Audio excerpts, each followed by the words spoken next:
of the General Assembly on illegal Israeli actions in occupied East Jerusalem and the rest of the occupied Palestinian territory. Members will recall that in paragraph 6 of its resolution ES-10/18 of 16th January 2009, the General Assembly decided, I quote, to adjourn the 10th emergency special session temporarily and to authorize the President of the General Assembly at its most recent session to resume its meeting upon request from Member States, end quote. I should like to draw the attention of delegations to the following documents. A/ES-10/769, which contains a letter dated 18th December 2017 from the permanent representatives of Turkey and Yemen to the United Nations, requesting the resumption of the 10th emergency special session.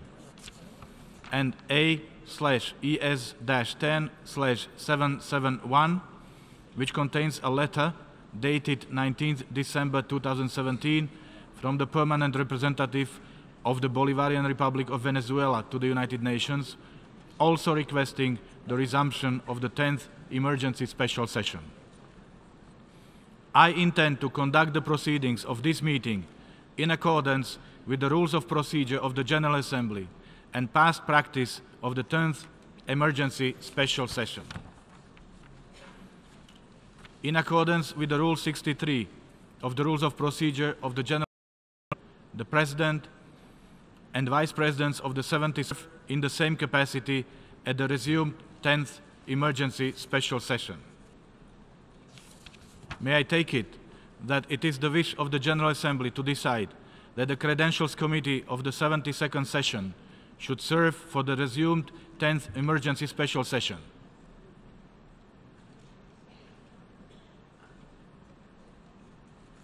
It is so decided.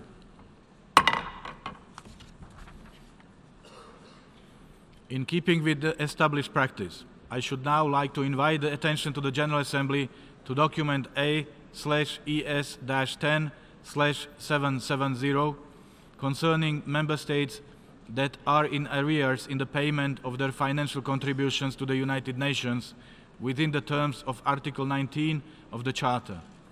May I take it that the General Assembly duly takes note of the information contained in this document?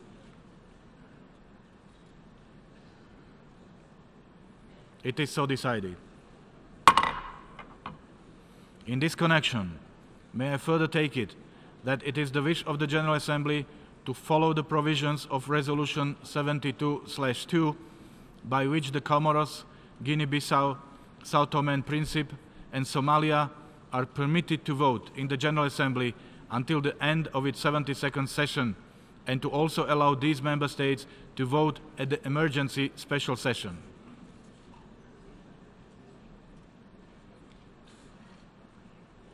It is so decided.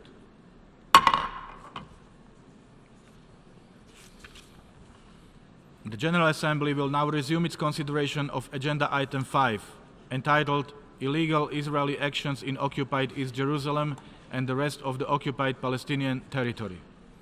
In connection with this item, the General Assembly has before it a draft resolution issued as document A/ES-10/L22.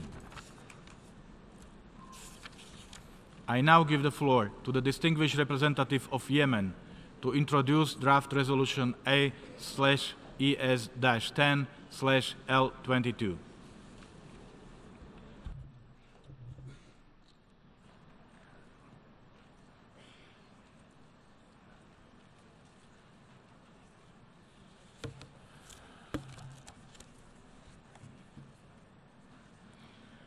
السيد الرئيس، اسمحوا لي في البداية أن أتقدم بفائق الشكر لكم السيد رئيس الجمعية العامة لعقدكم الجلسة الاستثنائية الطارئة العاشرة للجمعية العامة للأمم المتحدة في ظل هذه الظروف الدقيقة التي تمر بها منطقتنا والتي يترتب عليها تهديدا للأمن والسلم الدوليين تبعا للقرار رقم in accordance with resolution number 8221 of the Arab League Ministerial Council held in its extraordinary session in Cairo on the 9th of December 2017,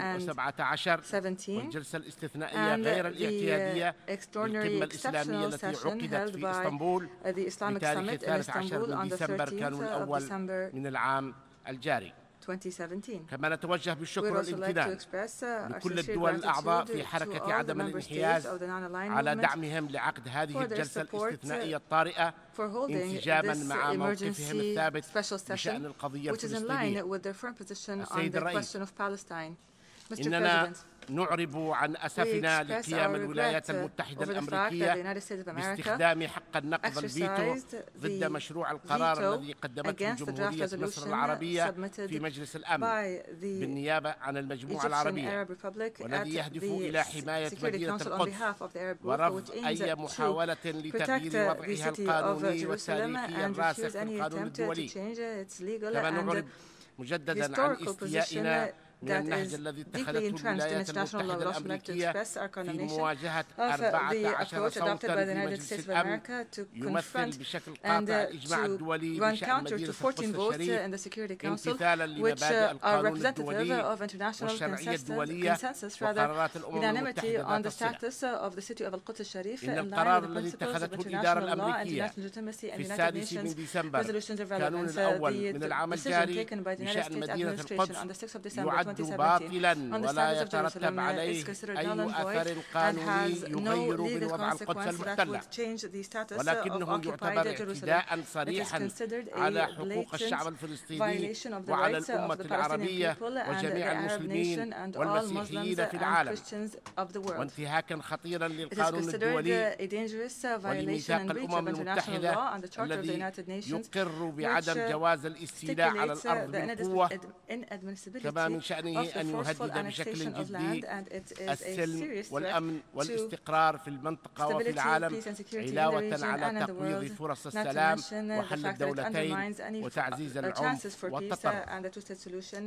سيد الرئيس، إن القدس الشرقية ما زالت محتلة وهي جزء لا يتجزأ من أرض دولة فلسطين التي نؤكد على حقها المطلق في السيادة على كافة الأرض الفلسطينية المحتلة في العام 1967 بما فيها القدس الشرقية، وعليه فإننا ندعو كافة الدول بما فيها الولايات المتحدة بعدم الاعتراف بأي تدابير أو إجراءات تتعارض مع ذلك، ونطالبها بعدم إنشاء بعثاتها الدبلوماسية في المدينة المقدسة التزاما بقرارات مجلس الأمن التي أكد عليها مشروع القرار المقدم أمامكم وموقف الجمعية العامة الثابت بشأن هذه القضية على مدى عقود طويلة. كما إننا ندين بشدة جميع السياسات والممارسات والخطط الإسرائيلية غير القانونية التي تهدف إلى ضم القدس الشرقية المحتلة وتغيير طابعها العربي وتركيبتها الديموغرافية وكل محاولات تغيير الوضع التاريخي والقانوني القائم للأماكن المقدسة الإسلامية والمسيحية فيها بما في ذلك الحرم الشريف. ونقدر في هذا الصدد الدور الذي تقوم به المملكة الأردنية الهاشمية في توفير الحماية والتصدي لكل هذه المحاولات غير الشرعية بصفتها الوصي على الأماكن المقدسة في المدينة. كما نقدر أيضا الدور الذي تقوم به لجنة القدس برئاسة المملكة المغربية.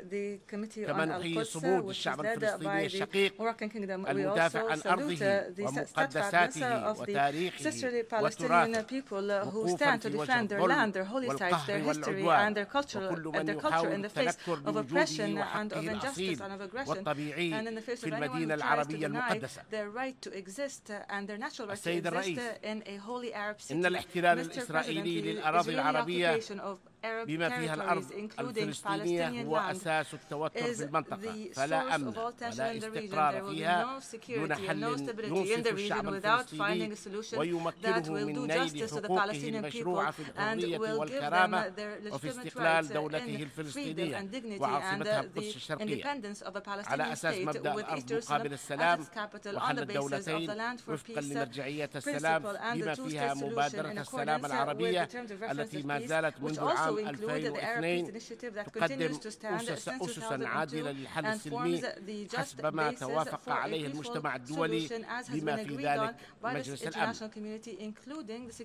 واليوم فإن الجمهورية اليمنية بصفتها رئيس المجموعة العربية لهذا الشهر وبالشراكة مع تركيا بصفتها رئيس القمة الإسلامية تتوجهان إلى الجمعية العامة من أجل تقديم مشروع قرار بشأن وضع مدينة القدس تحت بند متحدون من أجل السلام. يؤكد هذا المشروع على أن أي قرارات أو إجراءات تهدف إلى تغيير طابع مدينة القدس الشريف أو وضعها أو ترتيباتها الديموغرافية ليس لها أي أثر قانوني وهي باطلة بطلانا تاما ويجب إلغاؤها امتثالا لقرارات مجلس الأمن ذات الصلة. ويدعو جميع الدول في هذا الصدد إلى الامتناع عن إنشاء بعثات دبلوماسية في مدينة القدس الشريف عملا بقرار مجلس الأمن رقم 478 للعام 1980 كما يطالب بأن تمتثل جميع الدول بقرارات مجلس الأمن بشأن مدينة القدس الشريف وأن لا تعترف بأي إجراءات أو تدابير تتعارض وأحكام تلك القرارات كما يكرر تأكيد دعوته من أجل عكس الاتجاهات السلبية التي تهدد حل الدولتين على أرض الواقع the two-state solution and for the intensification and acceleration of international and regional efforts and support aimed at achieving without delay a comprehensive, just and lasting peace in the Middle East. On the basis of the relevant United Nations resolutions, the Madrid Terms of Reference, including the Principle of Land for Peace, the Arab Peace Initiative, and the Quartet Roadmap, and an end to the Israeli occupation that began in 1967. السيد الرئيس، نود أن ننتهز هذه الفرصة لنعبر عن عميق امتناننا للجهود الكبيرة التي قامت بها جمهورية مصر العربية الشقيقة بصفتها الممثل العربي في مجلس الأمن في تقديم مشروع القرار في المجلس وحشد الدعم اللازم له. كما نشكر جميع الدول الأعضاء التي صوتت لصالح مشروع القرار ونحيي موقفها المبدئي من هذه القضية. كما نتوجه بالشكر لكل الوفود المتبنية لمشروع القرار الذي نقدمه اليوم في الجمعية العامة على دعمهم للمبادئ التي ينص عليها بما يعكس أيضا مواقفهم الثابتة باتجاه سيادة القانون والقضية الفلسطينية العادلة. وندعو جميع الدول المحبة للسلام والتي تريد السلام حقا إلى الوقوف بثبات من أجل سيادة القانون ودعم هذا المشروع والتصويت لصالح الحق ولصالح تحقيق السلام والاستقرار في الشرق الأوسط وفي العالم أجمع. شكرا للسيد الرئيس.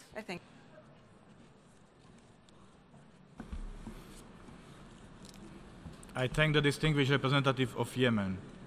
I now give the floor to the observer of the State of Palestine, His Excellency Riyad al-Malki, Minister for Foreign Affairs.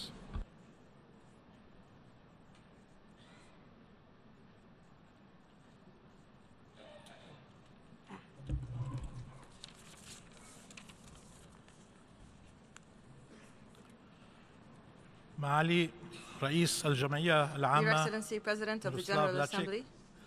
أصحاب المعالي والسعادة السيدات والسادة.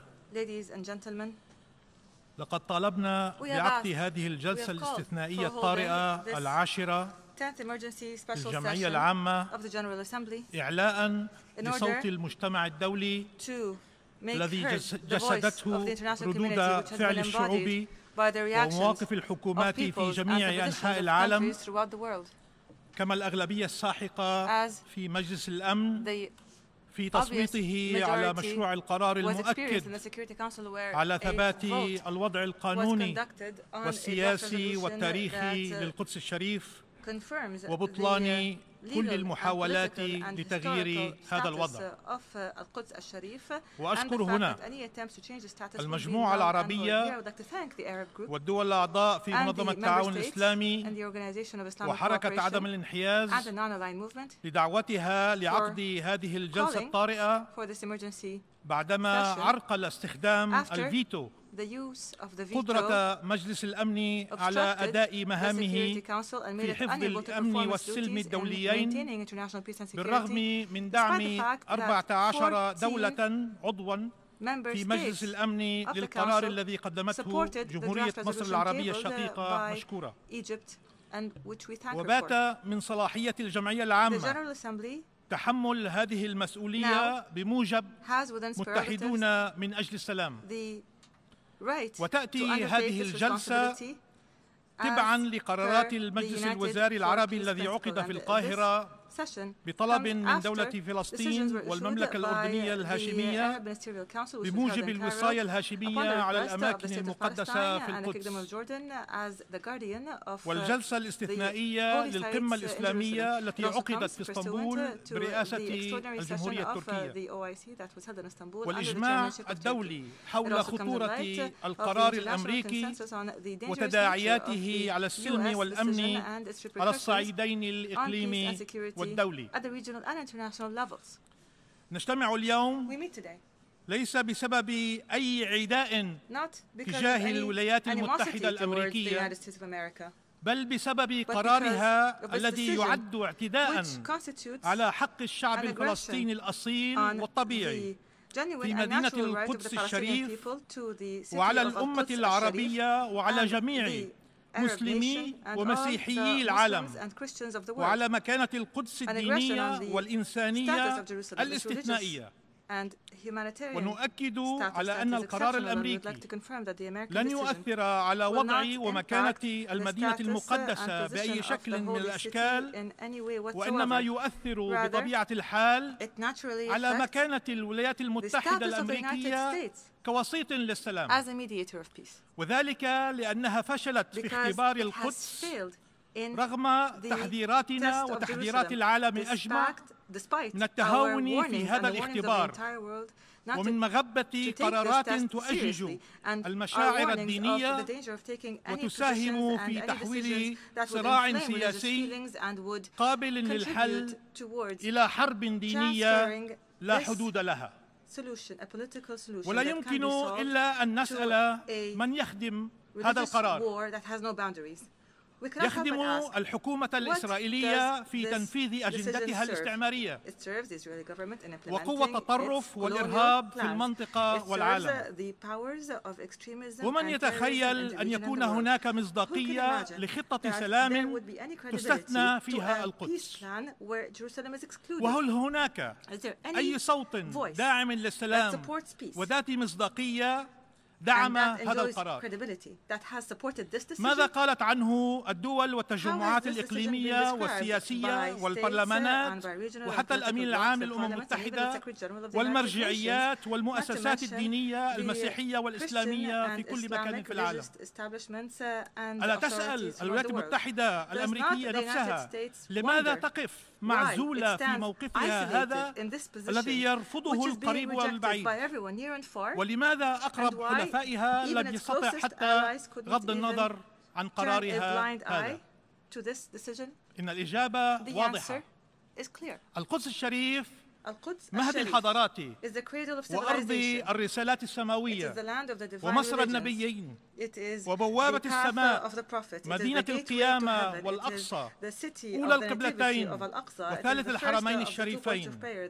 هي عصية على التزوير والتشويه، ولن تستسلم لأي حصار أو هيمنة أو احتكار. هي مفتاح الحرب والسلم في الشرق الأوسط وفي العالم أجمع. ولذلك كان القانون والإجماع الدولي واضح بشأنها، وكافة الدول حريصة في احترام خصوصية مكانتها والوضع التاريخي القائم في الأماكن المقدسة بما في ذلك في الحرم الشريف.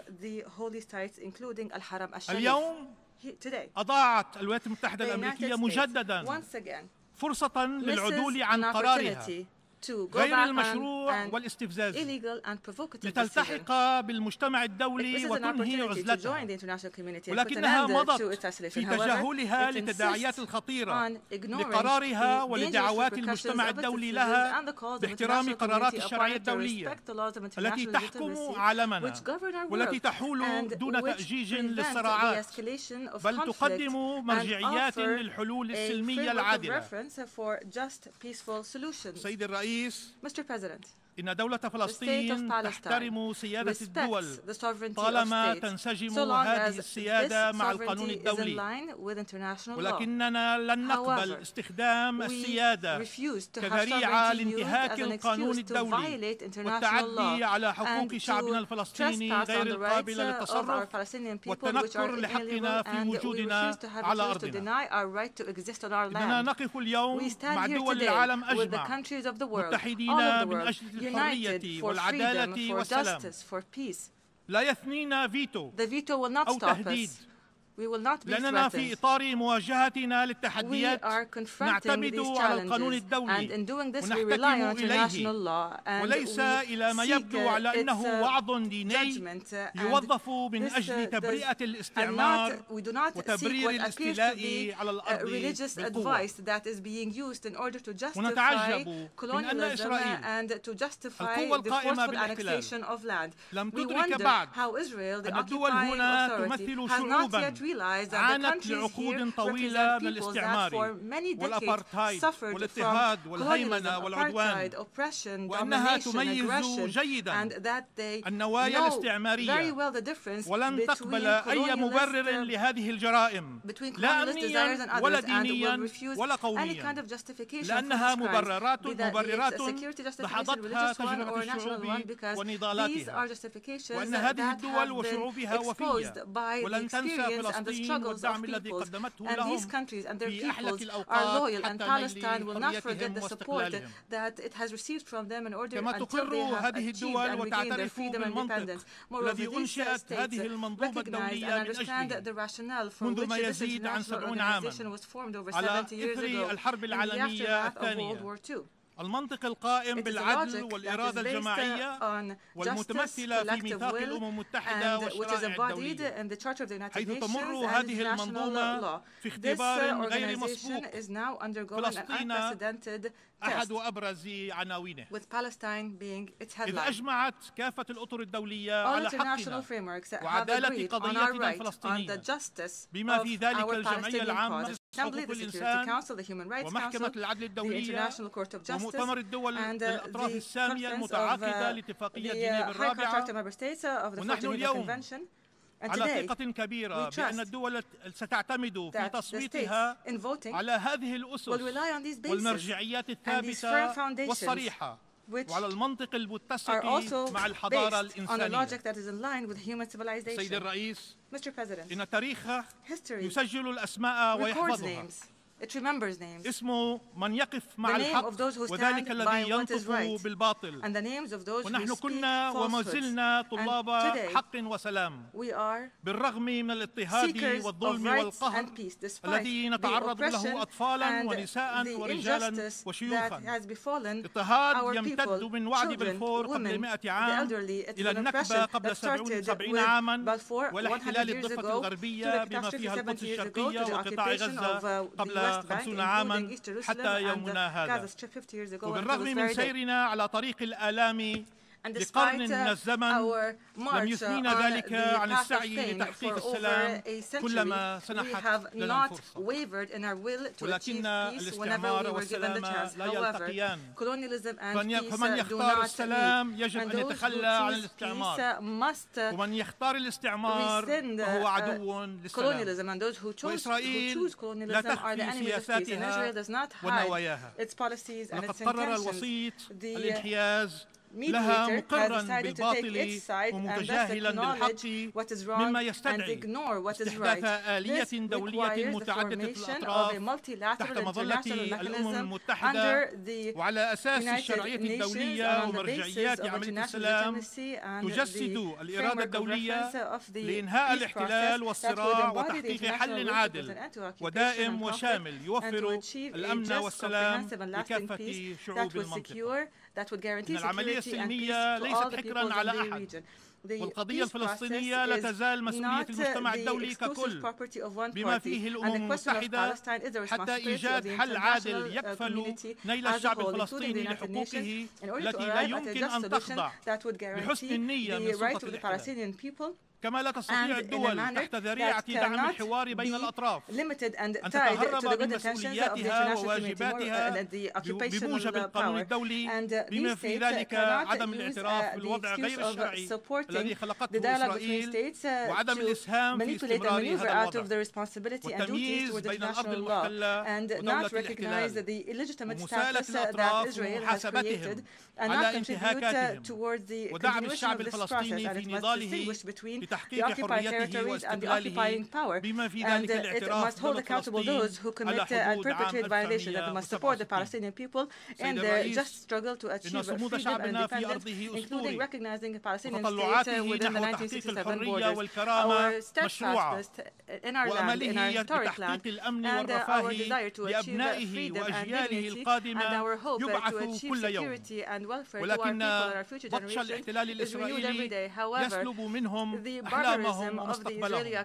فيكفي ما شاهدناه في الأيام القليلة الماضية من قنص لمقعد في قطاع غزة وإطلاق النار على وجه طفل ومحاصرة كتيبة جنود لطفل أعزل واختطاف طفلة شجاعة في منتصف الليل بين أحضان والديها. متى ينتهي التهجير والتنكيل والتدمير؟ متى تنتهي نكبتنا وتتحقق حريتنا ونعيش بكرامة وأمن وسلام على أرضنا وأرض أجدادنا وأسلافنا؟ في حين أن العالم يحتفل في الأيام المقبلة بعيد ميلاد المسيح، تطفأ الأنوار في أرض المسيح في القدس وفي بيت لحم وفي الناصرة ردا على محاولات طمس الهوية الفلسطينية العربية المسيحية والإسلامية للمدينة وتأكيدا على وحدة الشعب والتفافه حول القضية. لقد حسم التاريخ موقفه من الاستعمار والأبارتايد والاستيطان والجدران، ولا يمكن أن تبقى فلسطين وحدها رهينة مآسي مراحل تاريخية لفظتها الإنسانية، ويبقى الشعب الفلسطيني مرابط في بيت المقدس وأكناف بيت المقدس تعبيرا عن العلاقة العضوية التي لا انفصام فيها ولا انقطاع بين الشعب والأرض والتاريخ، ومنتصرا للمبادئ العالمية والقيم الإنسانية التي حضرتم اليوم أنتم جميعا دفاعا عنها. فأنا أدعوكم وباسم الشعب الفلسطيني بالتصويت لصالح مشروع القرار، إعلاء لصوت الحق الثابت الذي لا يسوغ إنكاره، وانتصافا للتاريخ واعترافا بالمبادئ الراسخة في القانون الدولي وفي قراراتكم الشرعية، ودحضا للتزوير ورفضا للابتزاز والترهيب. من يريد السلام يصوت اليوم من أجل السلام. وشكرا لكم.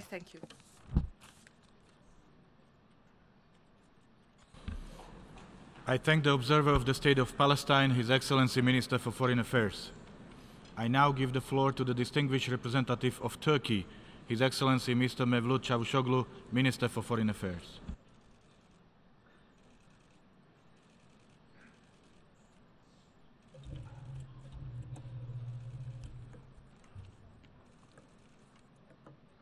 Bismillahirrahmanirrahim. Mr. President, thank you for convening this historic UN General Assembly meeting. I would also like to welcome His Excellency Mr. Riyad Malki, the Minister of Foreign Affairs of Palestine. Dear friends, for so many times we came here and said that the Palestinians have the right to live like the rest of us. They have the right to be free and secure. They have the right to be prosperous. And they have the right to enjoy what is their own. Yet, our wars couldn't make a change. The illegal occupation continues, and Palestinians cannot enjoy their basic rights. Generations of Palestinians are subject to systematic violence and discrimination. Today's vote is important to remind that the Palestinians are not alone. This vote is important to show that Palestinian cause is still our cause. Therefore, today we will speak up for justice and peace. Today, we will speak up for Al-Quds, Jerusalem, the city of three divine faiths. We will show that different ethnicities and religions can coexist in peace in Palestine. Excellencies, dear friends, the Palestinians have the right to their own state based on 1967 borders with East Jerusalem as its capital. This is the main parameter and only hope for a just and lasting peace in the region. However, the recent decision of a UN member state to recognize Jerusalem or Al-Quds as the capital of Israel violates the international law, including all relevant UN resolutions. This decision is an outrageous assault to all universal values. As the Summit Chair of the Organization of Islamic Cooperation, OIC, we convened an extraordinary summit in Istanbul on December 13. The OIC, as the world's second largest intergovernmental body, unanimously rejected the decision as null and void, consistent with the UN Security Resolution 476, which censored in the strongest terms a similar decision taken by the Israeli parliament in 1980. The OIC also declared East Jerusalem as the capital of the state of Palestine. Mr. President, Excellencies, friends, Al-Quds, Jerusalem is a holy city for all three monotheistic religions. It is the responsibility of entire humanity to preserve its historic status. Unilateral decisions on its status threaten the multi-ethnic and multicultural fabric of the city. Such steps undermine prospects for a just and lasting peace in the Middle East. They hinder the vision for a two-state solution. Regrettably, the Security Council failed to deliver on its responsibilities once again through the use of veto power. Now, the duty falls upon the UN General Assembly to bring justice. Excellencies, dear friends, before this meeting, a UN member state threatened all the other members. We were all asked to vote no or face the consequences. Some are even threatened with the development aid cut. Such an attitude is unacceptable. This is bullying, and this chamber will not bow to do that.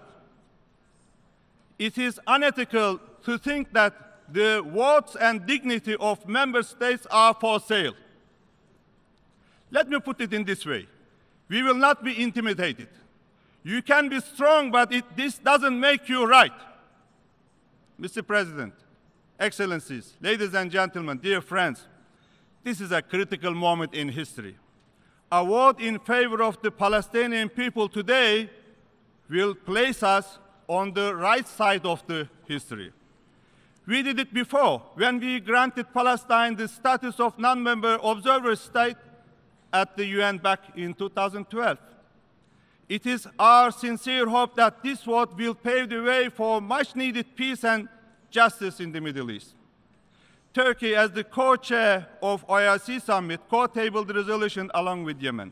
Also, together with the Arab League, we requested the President of the General Assembly to convene this emergency special session. I would like to conclude on behalf of the entire Turkish nation that Turkey will never let Al-Quds down. The Palestinian people will never be left alone. World is bigger than 5. Thank you, Mr. President. I thank the distinguished representative of Turkey, His Excellency the Minister for Foreign Affairs. I now give the floor to the distinguished representative of the United States.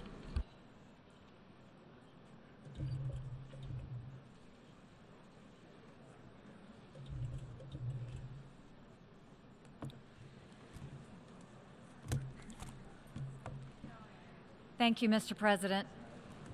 To its shame, the United Nations has long been a hostile place for the State of Israel. Both the current and the previous Secretary Generals have objected to the UN's disproportionate focus on Israel. It's a wrong that undermines the credibility of this institution, and that in turn is harmful for the entire world. I've often wondered why, in the face of such hostility, Israel has chosen to remain a member of this body. And then I remember that Israel has chosen to remain in this institution because it's important to stand up for yourself. Israel must stand up for its own survival as a nation, but it also stands up for the ideals of freedom and human dignity that the United Nations is supposed to be about. Standing here today, being forced to defend sovereignty and the integrity of my country, the United States of America, many of the same thoughts have come to mind. The United States is by far the single largest contributor to the United Nations and its agencies. We do this in part in order to advance our values and our interests. When that happens, our participation in the UN produces great good for the world. Together, we feed, clothe, and educate desperate people. We nurture and sustain fragile peace in conflict areas throughout the world. And we hold outlaw regimes accountable. We do this because it represents who we are. It is our American way. But we'll be honest with you. When we make generous contributions to the UN, we also have a legitimate expectation that our goodwill is recognized and respected. When a nation is singled out for attack in this organization, that nation is disrespected. What's more, that nation is asked to pay for the privilege of being disrespected. In the case of the United States, we are asked to pay more than anyone else for that dubious privilege. Unlike in some UN member countries, the United States government is answerable to its people. As such, we have an obligation to acknowledge when our political and financial capital is being poorly spent. We have an obligation to demand more for our investment. And if our investment fails, we have an obligation to spend our resources in more productive ways. Those are the thoughts that come to mind when we consider the resolution before us today. The arguments about the President's decision to move the American embassy to Jerusalem have already been made. They are by now well known. The decision was in accordance to U.S. law dating back to 1995, and its position has been repeatedly endorsed by the American people ever since. The decision does not prejudge any final status issues, including Jerusalem's boundaries. The decision does not preclude a two-state solution if the parties agree to that. The decision does nothing to harm peace efforts. Rather, the President's decision reflects the will of the American people and our right as a nation to choose the location of our embassy. There is no need to describe it further. Instead, there is a larger point to make. The United States will remember this day in which it was singled out for attack in the General Assembly for the very act of exercising our right as a sovereign nation. We will remember it when we are called upon to once again make the world's largest contribution to the United Nations. And we will remember it when so many countries come calling on us, as they so often do, to pay even more and to use our influence for their benefit. America will put our embassy in Jerusalem. That is what the American people want us to do, and it is the right thing to do. No vote in the United Nations will make any difference on that. But this vote will make a difference on how Americans look at the UN and on how we look at countries who disrespect us in the UN. And this vote will be remembered. Thank you. I thank the distinguished representative of the United States. I now give the floor to the distinguished representative of Israel.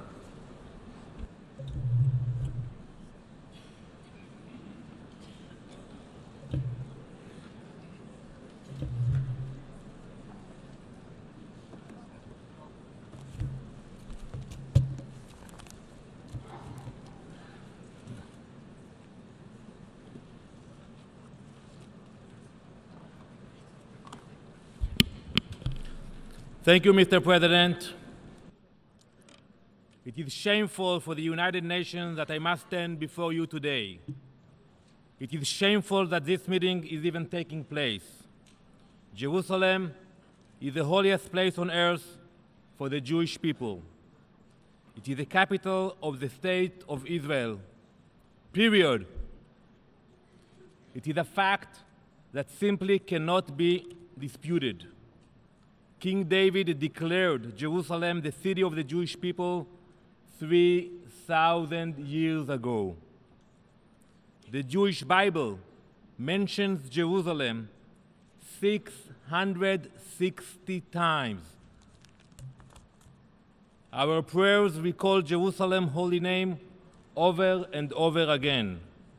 As our Prime Minister, the first Prime Minister, David Ben-Gurion, said, and I quote, "Jerusalem is an inseparable part of the history of Israel, of the faith of Israel."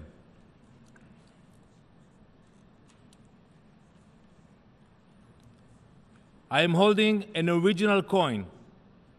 It's from 67 AD. It says in Hebrew, and I quote, "Freedom of Zion." Look in the envelope in front of you. You will see you have a replica of the coin. It is clear evidence from the time of our Second Temple. It proves the ancient connection of Jews to Jerusalem. Our bond to Jerusalem is unbreakable.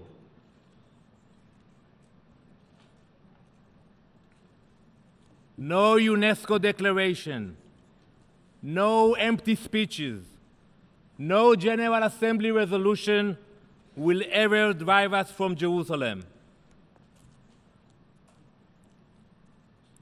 These are the facts this body does not want to hear. These are the facts this body wishes to ignore. So today, I will tell you about another unbreakable bond. The unbreakable bond of hypocrisy between the Palestinians and the United Nations. Some have cautioned that the United States' decision is one-sided and harmful to peace. The opposite is true. It is the one-sided steps of the Palestinians and the UN that have pushed away peace for years. With every anti-Israel resolution, with every attack on my people, the UN has perfected its double standard. We are now sitting in an open session, an emergency session of the General Assembly. This session has been open since 1997. We live in a world that is full of conflict and war, but only when it comes to Israel, the one true democracy in the Middle East, does this assembly remain in a constant open session. How many times has Israel reached its hand in peace since 1997? How many times have we offered the Palestinians to join us in dialogue? How many times have these calls for peace been rejected? All of us have lost count. When Prime Minister Barak offered the Palestinians a state in 2000, we were met with suicide bombers on our buses and shootings in our streets. In 2005, Prime Minister Sharon disengaged from Gaza. He removed every single Israeli home. You will not find any settlements, any occupation in Gaza anymore. Since then, we have been attacked again and again with rockets and missiles aimed at our civilians. Yet, this body was silent. The United States simply stated a fact. They officially declared what has always been true. Jerusalem has been and always will be the capital of the State of Israel. Those who support today's resolution are like puppets. You are puppets pulled by the strings of your Palestinian puppet masters. You are like marionettes forced to dance while the Palestinian leadership looks on with glee. You are blind to the lies, unaware of the manipulation surrounding you, just like a puppet. This vote is nothing more than a performance of delusion. The Palestinians know this resolution is a fraud. They know this resolution does absolutely nothing for the lives of the Palestinian people. They know it won't create jobs for their people. They know it won't provide better health care for the people of Ramallah or Gaza. No, this resolution is nothing more than a distraction. All it will do is tell the Palestinians they can continue rejecting peace. And if you vote for it, you are sanctioning that view. I thank those brave countries that do not support this resolution. You have not fallen prey to the puppet show before us. You are the defenders of real peace. You are the leaders who prove that no UN resolution can rewrite history.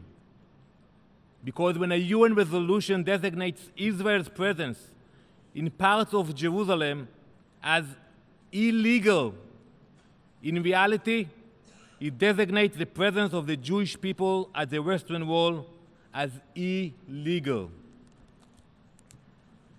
Mr. President, for thousands of years, Jews had only partial access or were even banned completely from the Western Wall. Other nations, kingdoms, and empires that occupied Jerusalem over the centuries had no respect for freedom of religion. But when Israel was founded, we established a strong democracy. Our democracy is based on individual freedoms. One of those freedoms is the freedom of religion. And all these years later, our democracy and our commitment to those freedoms continue to thrive. We know Jerusalem is sacred to billions around the world. Israel respects all religions and encourages everyone to visit and pray in the holy city. Mr. President, there is a particular irony with today's resolution. Countries that sponsor today's resolution accuse the United States and Israel of violating international law. Countries like Yemen, where terror groups like Al-Qaeda and ISIS find fertile ground. The irony continues. In every other scenario, this body preaches human rights and peace, but not when it comes to Israel. In fact, you completely ignore the horrific acts of terror that threaten Israeli citizens. These past 2 weeks alone, have seen 23 rocket attacks by Hamas into Israel. We heard nothing from the UN. No Security Council meeting, no emergency session of the General Assembly, nothing. The PA threatened violence and days of rage, but the UN had no condemnation. Mr. President, let me be clear. Violence and terror must never be tolerated. If this body were really united for peace, it would pass a resolution condemning Palestinian violence. This resolution only encourages more violence and instability.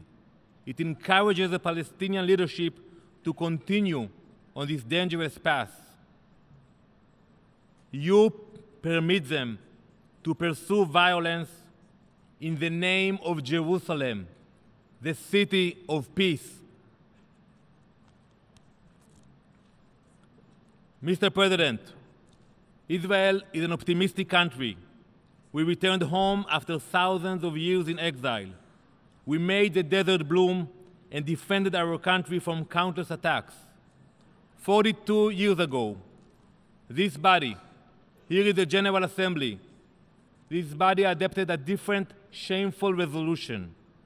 It equated Zionism with racism. It took 16 long years for that hateful resolution to be revoked. I have no doubt that today's resolution will also end up in the trash bin of history. I have no doubt that the day will come when the entire international community will finally come to recognize Jerusalem as the eternal capital of the State of Israel. Thank you. I thank the distinguished representative of Israel. I now give the floor to the distinguished representative of Bolivarian Republic of Venezuela on behalf of the non-aligned movement.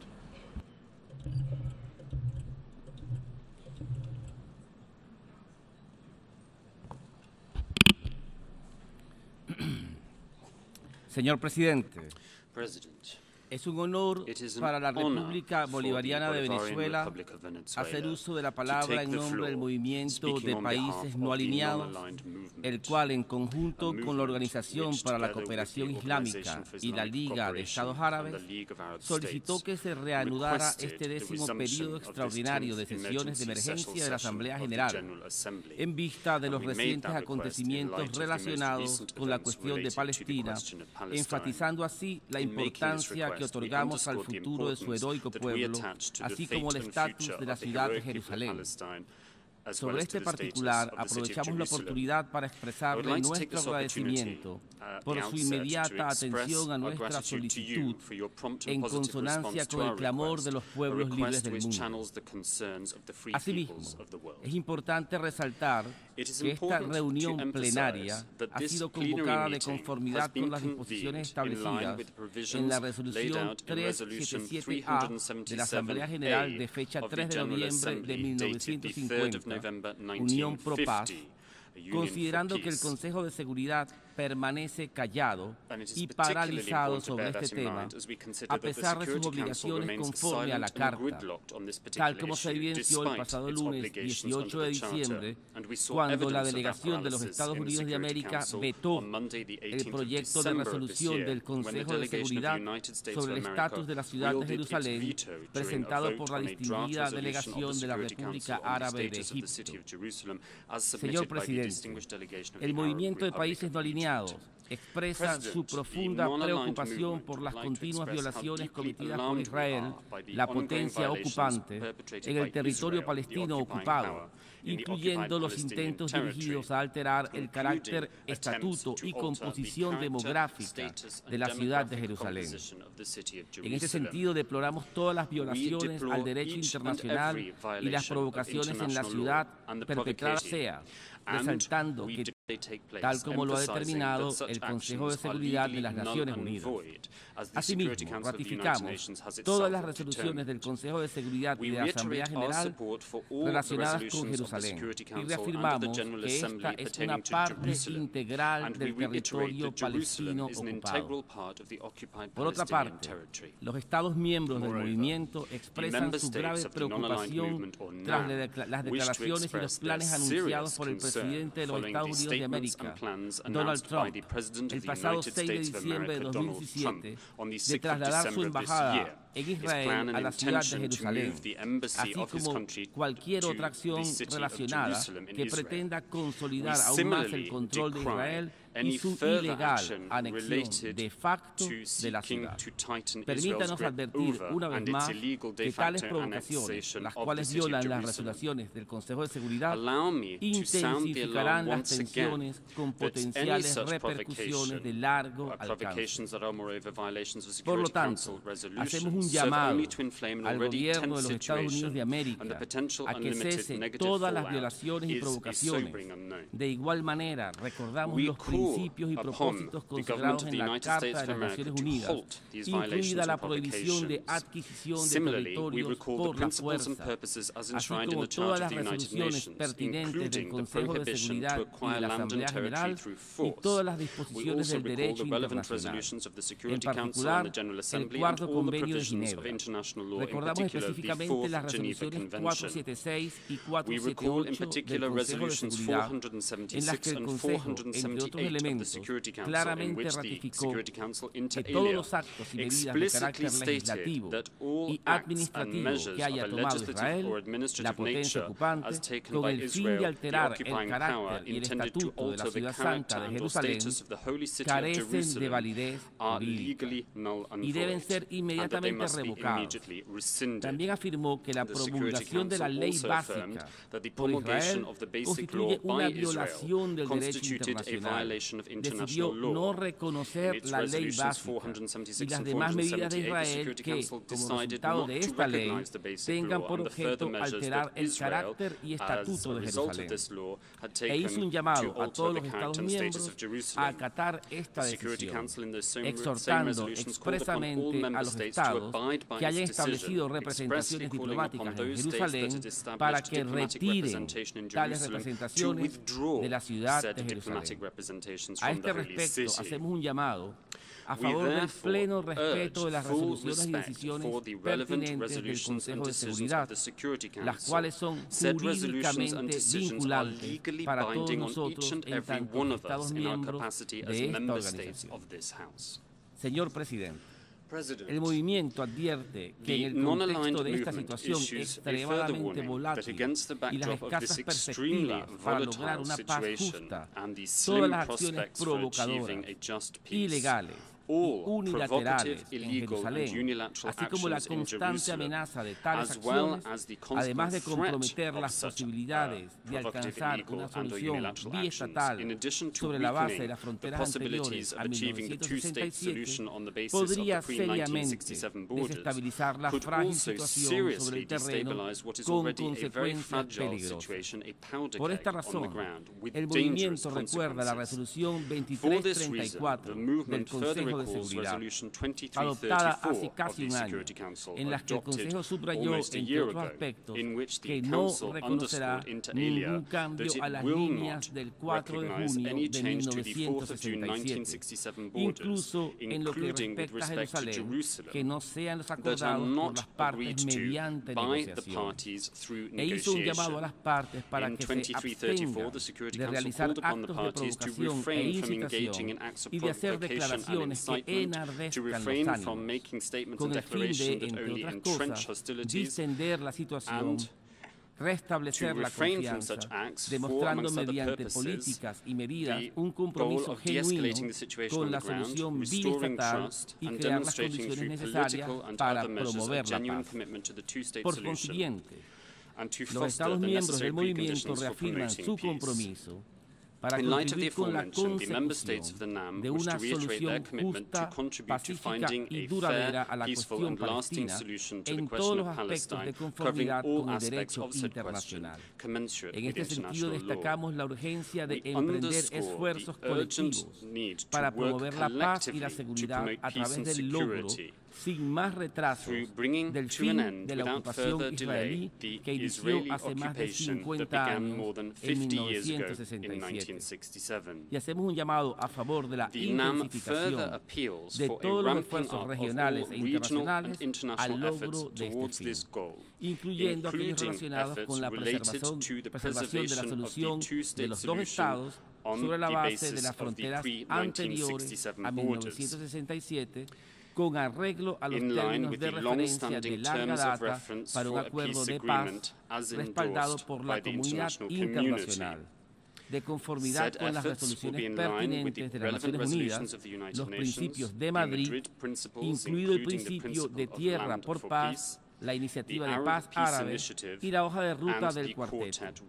Es importante resaltar, además, que solo una solución integral a la cuestión de Palestina nos permitirá alcanzar la tan anhelada paz en la región del Medio Oriente y así poder ponerle punto final al conflicto árabe-israelí en su conjunto. Para finalizar, el movimiento reafirma su histórico apoyo y solidaridad con la justa causa palestina y su firme compromiso para continuar respaldando al heroico pueblo palestino en su afán por lograr sus derechos inalienables y sus legítimas aspiraciones nacionales, incluyendo su derecho a la autodeterminación, a la libertad y a la independencia en su Estado independiente de Palestina, con Jerusalén Oriental como su capital, lo cual es vital para el establecimiento de una paz justa, integral y sostenible. Señor Presidente, un último pensamiento que lo diré ahora en capacidad nacional. Nuestro mensaje para el gobierno actual de los Estados Unidos es el siguiente: el mundo no está en venta. El mundo no está en venta y sus amenazas ponen en peligro la paz mundial. Muchas gracias, señor presidente. I thank the distinguished representative of the Bolivarian Republic of Venezuela on behalf of Non-Aligned Movement. I now give the floor to the distinguished representative of Pakistan.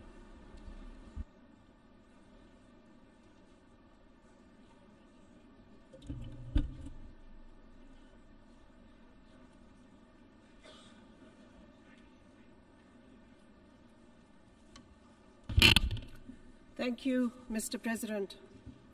My delegation joins others in commending your decision to promptly reconvene the 10th emergency special session of the General Assembly on the question of Jerusalem.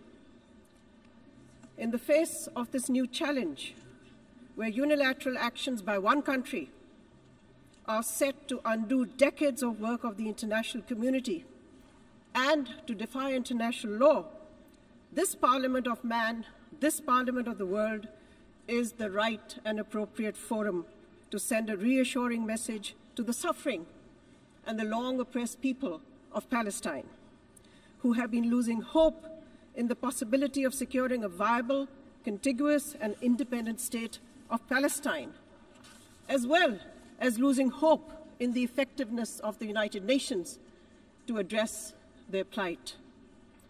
Mr. President, on behalf of the people and the government of Pakistan, I wish to reiterate that the U.S. decision to recognize Jerusalem as the so-called capital of Israel and to relocate its embassy to the holy city constitutes a clear violation of international law and is contrary to the provisions of several United Nations Security Council and General Assembly resolutions. We regret and we reject this action and urge the United States to rescind its decision. Mr. President, we find ourselves at one of history's turning points. The extraordinary developments of the past few weeks warrant an equally extraordinary response from us. We must uphold the prevalent and time-honored norms, both legal and moral. We must also recommit to thwarting any and all attempts to violate the inalienable rights of the Palestinian people and the ultimate goal of a two-state solution. My delegation believes that the US veto earlier this week in the Council represents a dangerously misplaced strategy. The veto attempted to legitimize a declaration that is already null and void and lacks any legality. Through the resolution that we will adopt today, the rest of the world will say clearly and unambiguously that it cannot and will not be complicit in any act of illegality. Mr. President, support to the Palestinian cause and the defense of Al-Quds Al-Sharif has been a pillar of my country's foreign policy. Our support remains unwavering and will always remain unwavering, despite the kind of threats that we have received in recent days. My country has always demonstrated its solidarity with the Palestinian people and their legitimate aspirations. Our Parliament, both the Senate and the National Assembly, have unanimously echoed these sentiments. We all stand firmly behind the Palestinian people and behind their just struggle. Let me recall that the first ever standalone General Assembly resolution on Jerusalem, GA Resolution 2253, adopted on 4th of July 1967, at an emergency special session of the General Assembly, was led and sponsored proudly by Pakistan. Today, equally proudly, Pakistan will join the rest of the international community in adopting this landmark resolution to collectively reject the revisionist decision of the United States. We have also co-sponsored this resolution. Finally, Mr. President, in conclusion, let me say, a viable, independent and contiguous state of Palestine on the basis of internationally agreed parameters, the pre-1967 borders, and with Al-Quds Al-Sharif as its capital, remains the only sustainable guarantee for securing and enduring peace in the Middle East. No other plan will ever constitute a just solution. No other plan will work. No other plan will succeed. And no other plan will be acceptable by us. Thank you. I thank the distinguished representative of Pakistan. I now give the floor to the distinguished representative of Indonesia.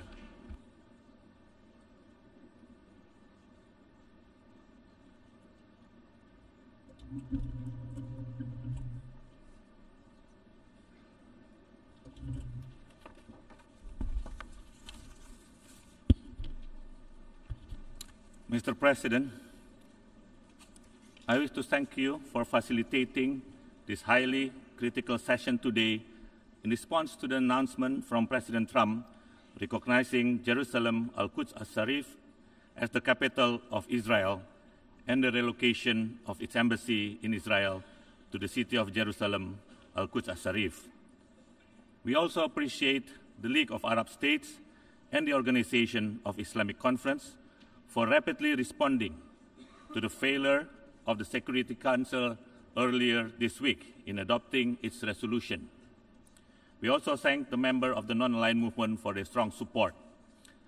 Mr. President, Indonesia, as expressed by our President in the OIC Summit in Istanbul, is of the opposition that the recognition made by the United States to recognize Jerusalem Al-Quds Al-Sharif as the capital of Israel is unacceptable and not only hurting the feeling of many peoples in the world, but also hurting the feeling of justice.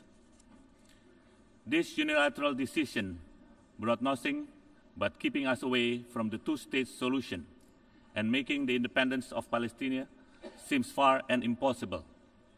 In addition, this decision only aggravates the already vulnerable condition and ruins the effort to pursue peace that this august body is longing for far too long. Therefore, once again, we reiterate that the decision should be rejected. Furthermore, this unilateral recognition violates and undermines a number of Security Council resolutions, General Assembly resolutions, and supporting the illegal activities committed by Israel, which violates international humanitarian and international human rights law.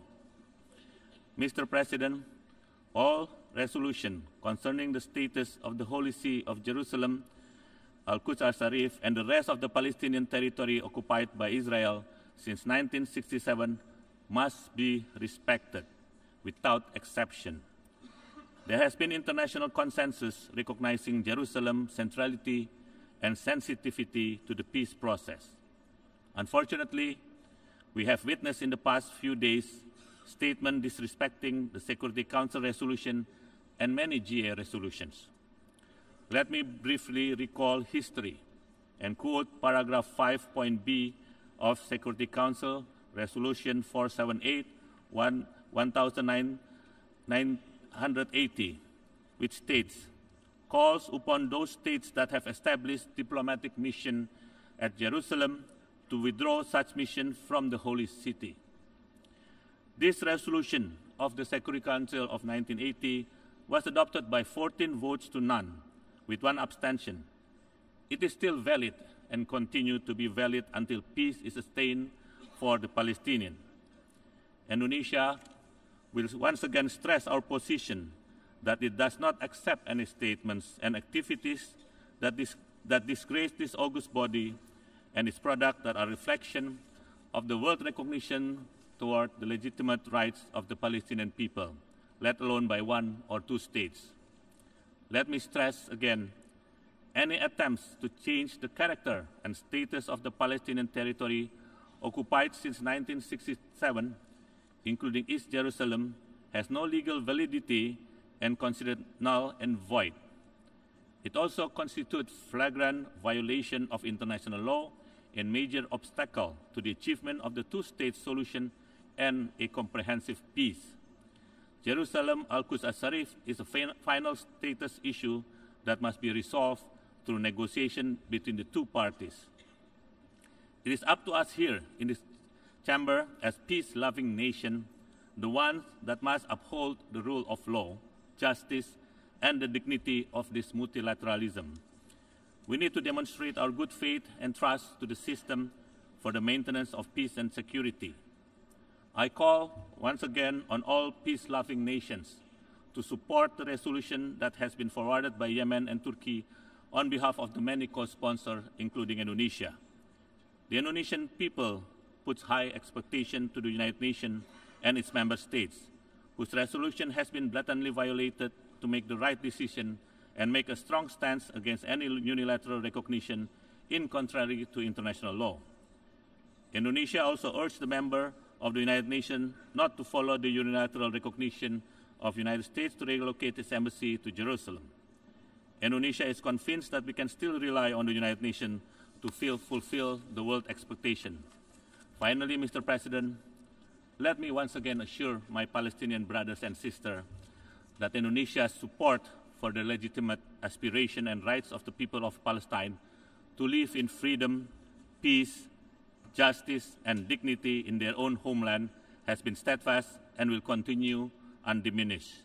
As I stand here in this august chamber, representing the people of Indonesia, a sovereign country and one of the biggest democracies in the world, a master of its own destiny and decision, to once again reaffirm our strong commitment to always stand with the Palestinian people for their legitimate and inalienable rights. Our support will never cease. It will never weaken. Indonesia tidak akan pernah mundur sejengkal pun dalam perjuangan kemerdekaan Palestina. I thank you, Mr. President. I thank the distinguished representative of Indonesia. I now give the floor to the distinguished representative of Maldives.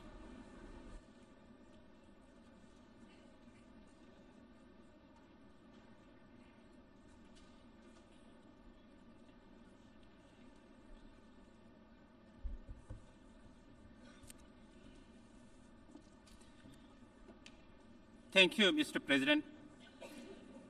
As a co-sponsor of this resolution, my delegation wishes to thank Yemen for introducing the draft resolution on the status of Jerusalem to the Assembly.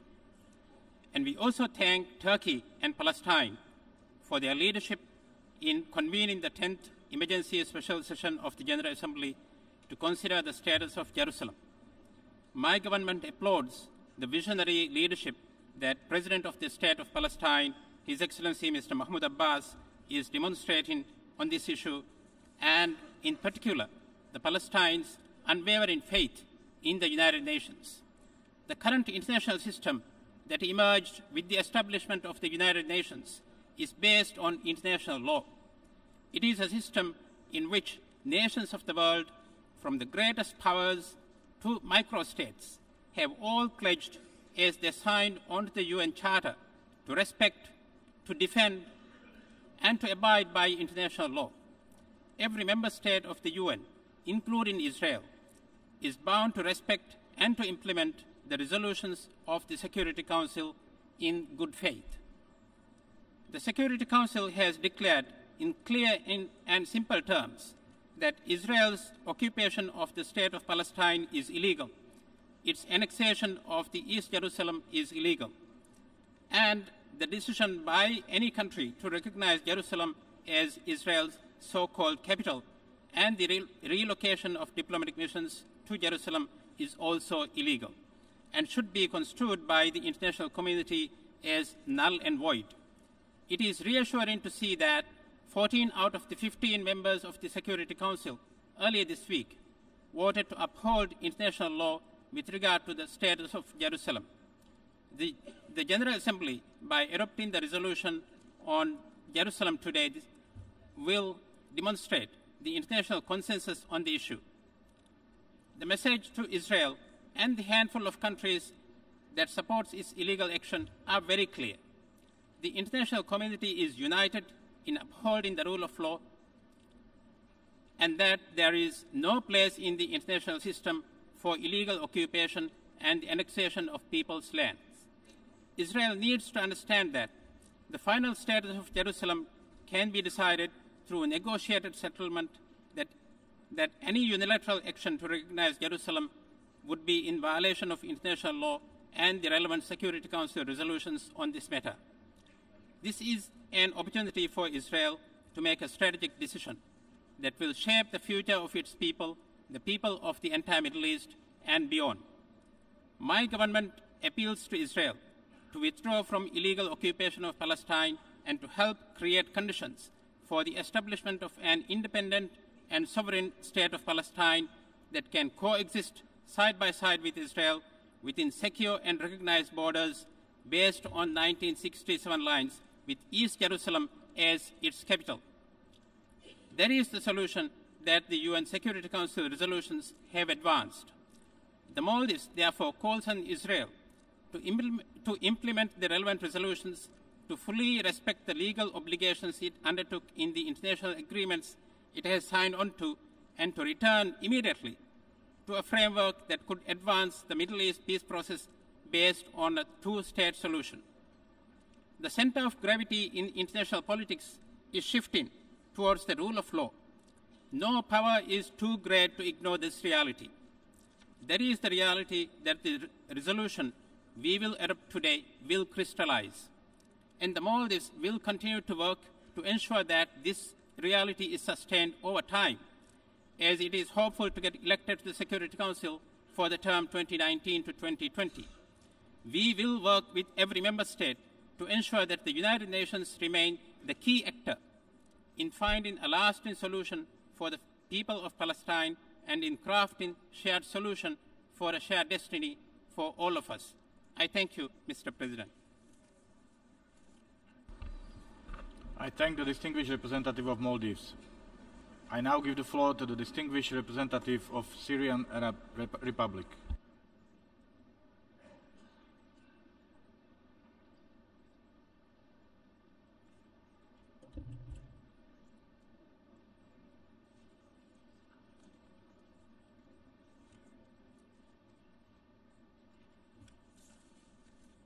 السيد رئيس. Mr. President. تدين حكومة الجمهورية العربية السورية قرار الولايات المتحدة الأمريكية بنقل سفارتها إلى مدينة القدس المحتلة والاعتراف بها عاصمة للاحتلال الإسرائيلي and to recognize this as a capital to Israeli state, and reaffirms that this decision constitutes a flagrant breach of the legal, political, and historic status of the city of Al-Quds, and is but yet another component of the crime of usurpation of Palestine and the enforced displacement of its peoples with the aim of the establishment of the colonial occupying entity on its territory. This decision taken by the administration of the American president constitutes a flagrant violation of Security Council resolutions and resolutions of the General Assembly, resolutions which called upon Israel to withdraw from the occupied territory in 1967, including Al-Quds. Thereby, these decisions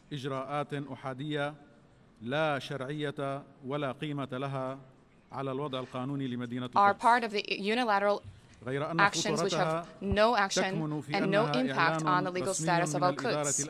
Their gravity lies in the fact that this constitutes an official declaration of the United States administration that it has never been and will never stand as a neutral party nor qualified mediator in any attempt to attain a peaceful settlement to the Israeli-Palestinian conflict. Mr. President, the Syrian Arab Republic vehemently condemns the United States exercise of the veto against the draft resolution on the status of Jerusalem at the Security Council.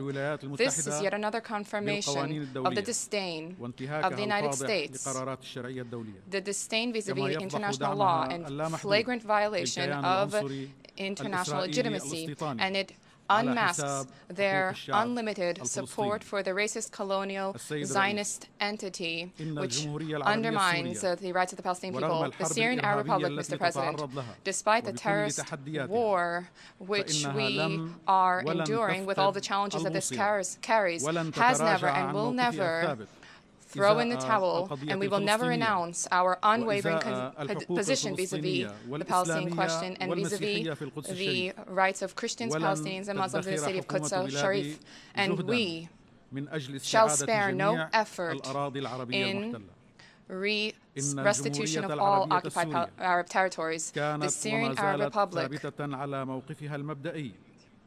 has been and continues to stand firm with a position of principle. We support the right of the Palestinian people to self-determination and to the establishment of an independent state on its national territory with Al-Quds as the capital, and the guarantee for the right of return of refugees pursuant to Resolution of 1948,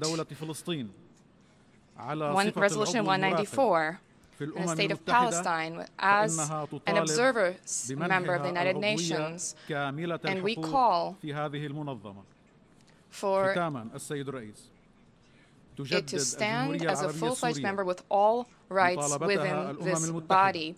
By way of conclusion, we reiterate our call upon the United Nations to shoulder its responsibility in the implementation of Security Council resolutions and General Assembly resolutions with the aim of putting an end to the suffering of the Palestinian people and putting an end to the Israeli occupation of Arab territories and the establishment of a Palestinian state with Al-Quds as the capital, which is what is taking place today, irrefutably reflects the fact that the United States of America is not concerned by any settlement, a fair and comprehensive settlement to the conflict. And the arrogance of that country has risen to the level of threatening states and intimidating states if said states uphold the rights of the Palestinian people and seek to ensure respect for Security Council and the General Assembly resolutions. This is a superpower which views the United Nations as a national institution and deals with members of the body as school students who must be punished when they fail to yield to their authority and hegemony. Thank you, Mr. President. I thank the distinguished representative of Syrian Arab Republic. I now give the floor to the distinguished representative of Bangladesh.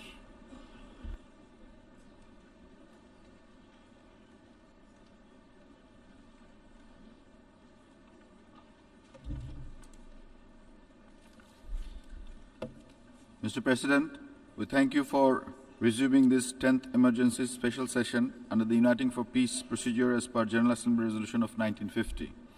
Bangladesh aligns itself with the statements delivered on behalf of NAM and OIC.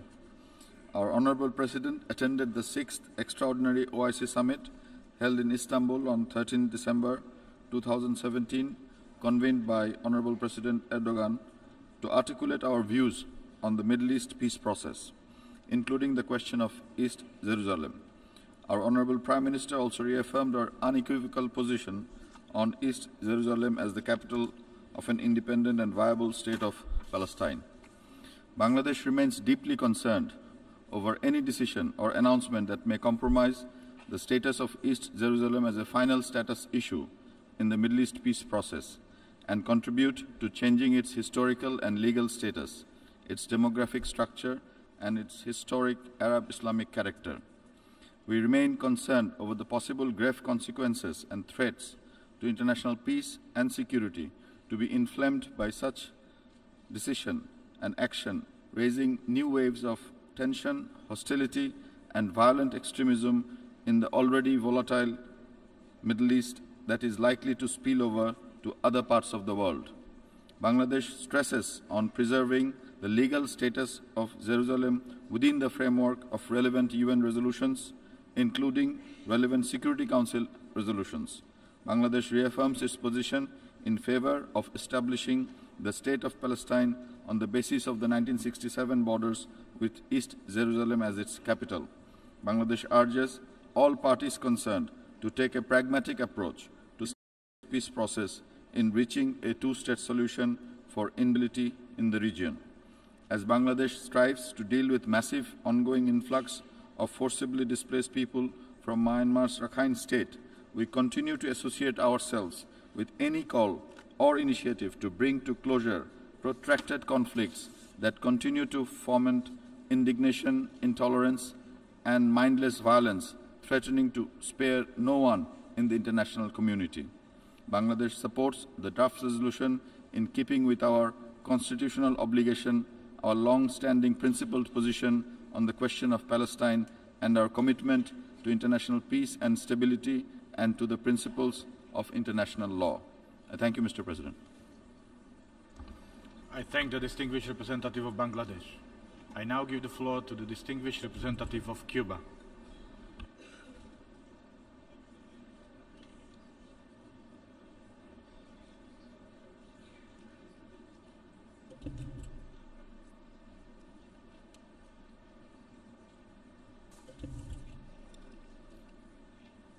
Señor Presidente, Cuba suscribe totalmente la declaración formulada por la delegación de la República Bolivariana de Venezuela en nombre del Movimiento de Países No Alineados. De igual manera apoyamos las declaraciones realizadas por el ministro de Relaciones Exteriores de Turquía en nombre de la Organización de la Cooperación Islámica y por la delegación de Yemen en nombre del Grupo Árabe. Señor Presidente, la posición de nuestro país sobre el tema que nos convoca es firme y ha sido claramente reflejada en la declaración del Ministerio de Relaciones Exteriores de Cuba sobre el reconocimiento por Estados Unidos de la ciudad de Jerusalén como capital de Israel, emitida el 6 de diciembre de 2017. Al respecto, el Ministerio de Relaciones Exteriores de la República de Cuba expresó su más profunda preocupación y rechazo por la declaración unilateral por parte del presidente de los Estados Unidos de la ciudad de Jerusalén como capital de Israel, lo que constituye una grave y flagrante violación de la Carta de las Naciones Unidas, del derecho internacional y de las resoluciones pertinentes de las Naciones Unidas.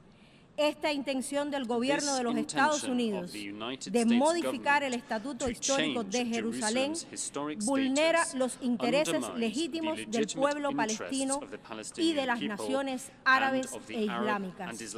Provocará graves consecuencias para la estabilidad y la seguridad en el Medio Oriente.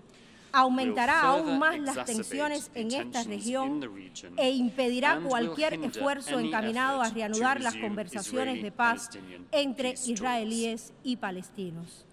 Cuba llama al Consejo de Seguridad a cumplir la responsabilidad que le otorga la Carta de la ONU en el mantenimiento de la paz y la seguridad internacionales, a adoptar las decisiones necesarias y a exigir a Israel el fin inmediato de la ocupación de los territorios palestinos y de las políticas agresivas y prácticas colonizadoras, así como el cumplimiento de las resoluciones aprobadas por ese órgano sobre la situación en el Medio Oriente, incluida la cuestión palestina.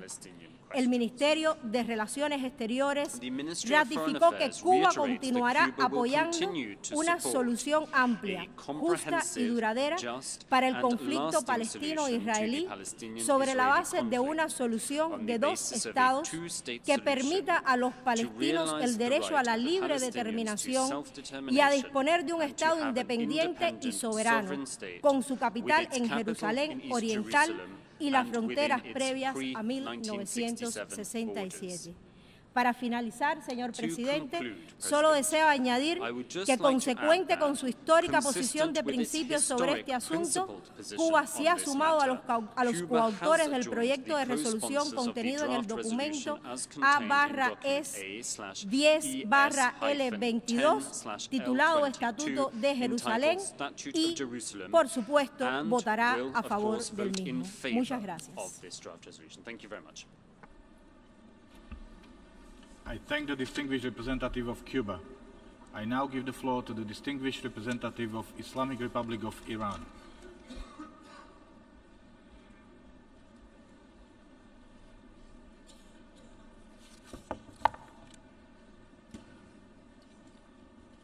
Bismillah ar-Rahman ar-Rahim.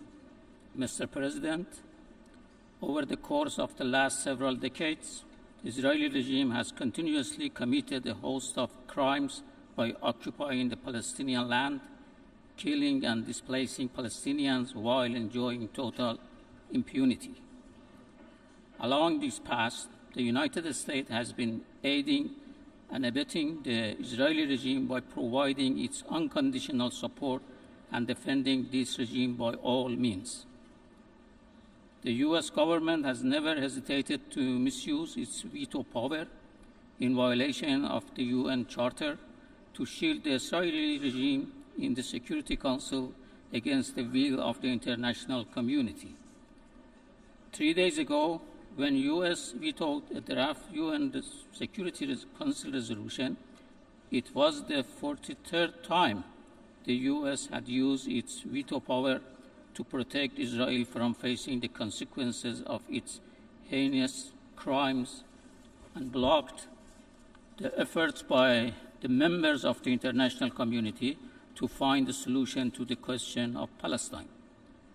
The recent illegal decision by the U.S. administration to recognize Al-Quds as the capital of the Israeli regime and to move its embassy to this holy city has made it crystal clear that the U.S. is only seeking to secure the maximum interests of the Israeli regime and considers no respect for the legitimate rights of Palestinians, including its rights to self-determination. Mr. President, the question of Palestine has been on the agenda of the United Nations since its early years. Further, the international community has rightfully recognized the inalienable rights of the Palestinians for many decades. The Israeli occupation lies at the center of all crises and conflicts in the Middle East and beyond, a fact which has long been acknowledged by the United Nations. The appalling tragedy and the old wound of our region in the past 100 years, which began with the conspiracy of the Balfour Declaration, has entered a new phase with the politically incorrect, illegal, and unlawful promise of the U.S. President to move the American embassy to the holy city of Al-Quds. We strongly condemn this reckless unilateral act by U.S. to distort the historical facts and replace them with fictions. This administration has done little to hide its intentions to shift the focus of the Security Council from the question of Palestine to fabricated alternative issues in our region. to give the Israeli regime more space to freely pursue its criminal policy and practices. With this intention, the United States several times in the Security Council open debates on the situation of the Middle East has stressed that the U.S. no longer subscribes to the internationally shared belief that the question of Palestine is the Council's priority in the region. Such reprehensible statements are part of a bigger plot to legitimize the Israeli occupation and its expansionist policy and practices, which violate not only each and every norm of international law, but also teachings of all divine religions and prophets that are based on justice and compassion. The member states never paid heed to this delusional desire. This General Assembly meeting, as well as the recent Security Council meeting on this issue, are clear manifestation that the U.S. plan has failed and the occupation of Palestine and Al-Quds stand at the center of all conflicts in the Middle East. In conclusion, Palestine is in the heart and minds of all Muslims as well as all peace-loving nations around the globe. Denying this fact is equal to being accomplice with the Israeli illegal occupation and actions and ignoring human conscience. The Islamic Republic of Iran expresses its solidarity with the oppressed people of Palestine during this difficult time. I thank you, Mr. President. I thank the distinguished representative of Islamic Republic of Iran. I now give the floor to the distinguished representative of China.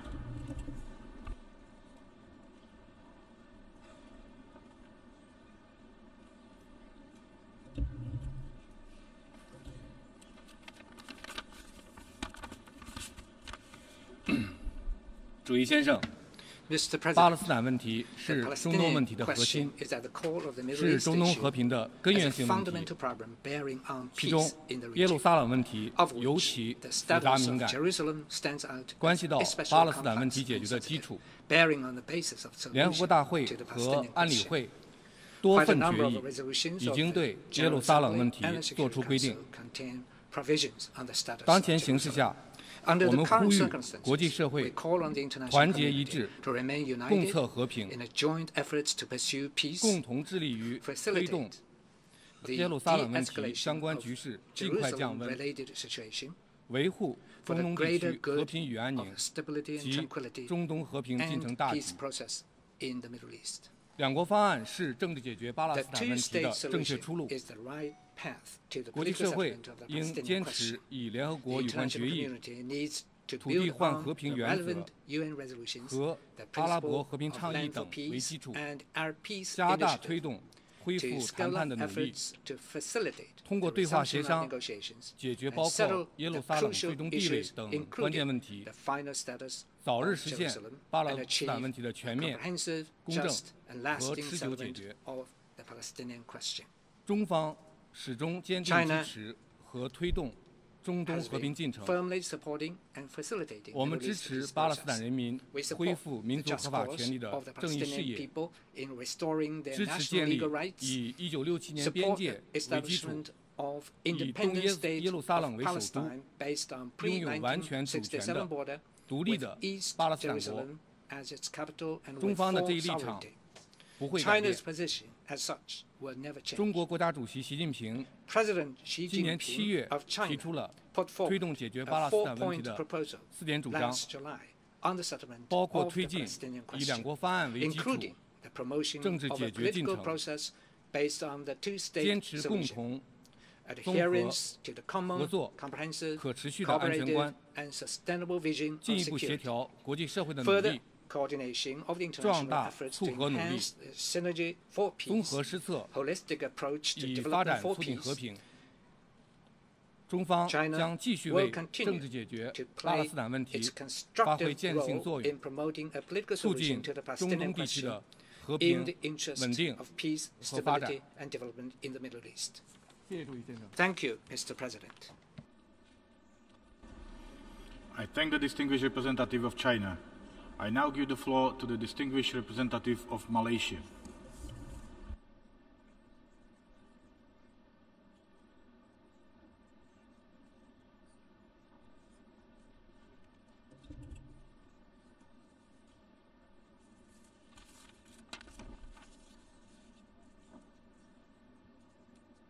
Thank you, Mr. President. At the outset, I wish to extend my appreciation and commend you, Mr. President, for the timely convening of this important emergency special session of the General Assembly following the failure of the Security Council to adopt a similar resolution on Jerusalem introduced by Egypt on Monday, 18 December. Allow me to also extend my delegation's appreciation to Yemen for tabling the draft resolution A/ES-10/L22 on the status of Jerusalem at this session. My delegation wishes to align itself with the statement delivered earlier on by Venezuela on behalf of the non-aligned movement. Mr. President, Malaysia joins the international community in expressing our deep concern and reject the decision by the United States to recognize Jerusalem as the capital of Israel and relocate its embassy from Tel Aviv to Jerusalem. Such a move undermines efforts towards finding a comprehensive, just and durable solution to the Palestinian-Israeli conflict. It has caused dismay and frustration to a majority of member states, particularly the Palestinians and the Muslim world, including those who wish to see peace, stability, and security in the region. It is also an infringement of the Palestinian people's right and their right to self-determination. The decision also goes against relevant UNSC resolutions, such as Resolution 478/1980 and Resolution 2334/2016, which provided the foundations for the peace process that affirmed the city of Jerusalem as a final status issue which must be resolved through bilateral negotiation between Palestine and Israel under the framework of the two-state solution. Mr. President, the issue of Al-Quds Al-Sharif is at the heart of the Palestinian cause. Recognition of Jerusalem as the capital of Israel endorses Israel's brutal occupation and repressive policies, which have caused immense suffering to the Palestinian people.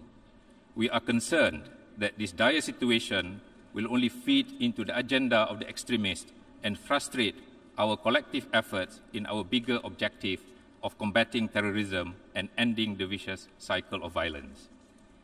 The impasse in the Middle East peace process needs pragmatic solutions based on the relevant UNSC resolutions and UNGA resolution and based on international law and norms. And we hope the United States can make a helpful contribution by rescinding its decision and shouldering its responsibility in helping to achieve a comprehensive and lasting peace on the basis of the two-state solution. Mr. President, Malaysia continues to believe that a two-state solution where the Palestinians and the Israelis living side by side in peace based on the pre-1967 borders with East Jerusalem as the capital of Palestine is the only viable solution to this long-lasting conflict. I thank you, Mr. President. I thank the distinguished representative of Malaysia. I now give the floor to the distinguished representative of the Democratic People's Republic of Korea.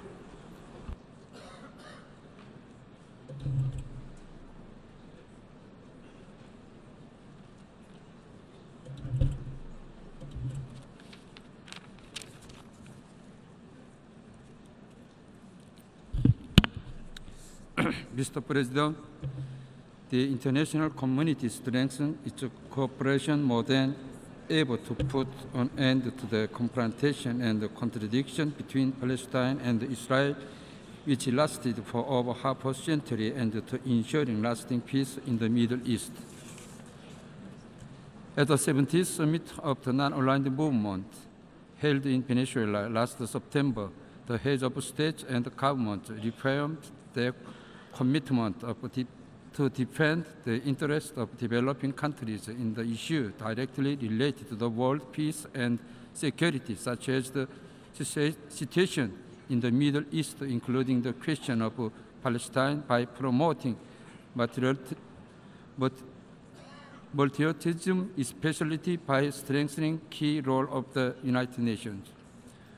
Furthermore, last December, the United Nations Security Council adopted the resolution which argued Israel to stop the illegal construction of a settlement area of Jews in the West Bank and East al-Quds. The decision by U.S. President Trump to recognize Quds as the capital of Israel and to move the U.S. Embassy there will deserve a global condemnation and rejection, as it is an open defiance of and an insult to the international legitimacy and the unanimous will of the international society. The state of Quds remains so sensitive that it for sure should be solved fairly by means of legitimating the national rights of the Palestinian people and striking a comprehensive and lasting solution of the Middle East problems. The U.S. and Israel should bear full responsibility for all the consequences of tension and instability that will be entailed in the Middle East region owing to its reckless and high-handed acts.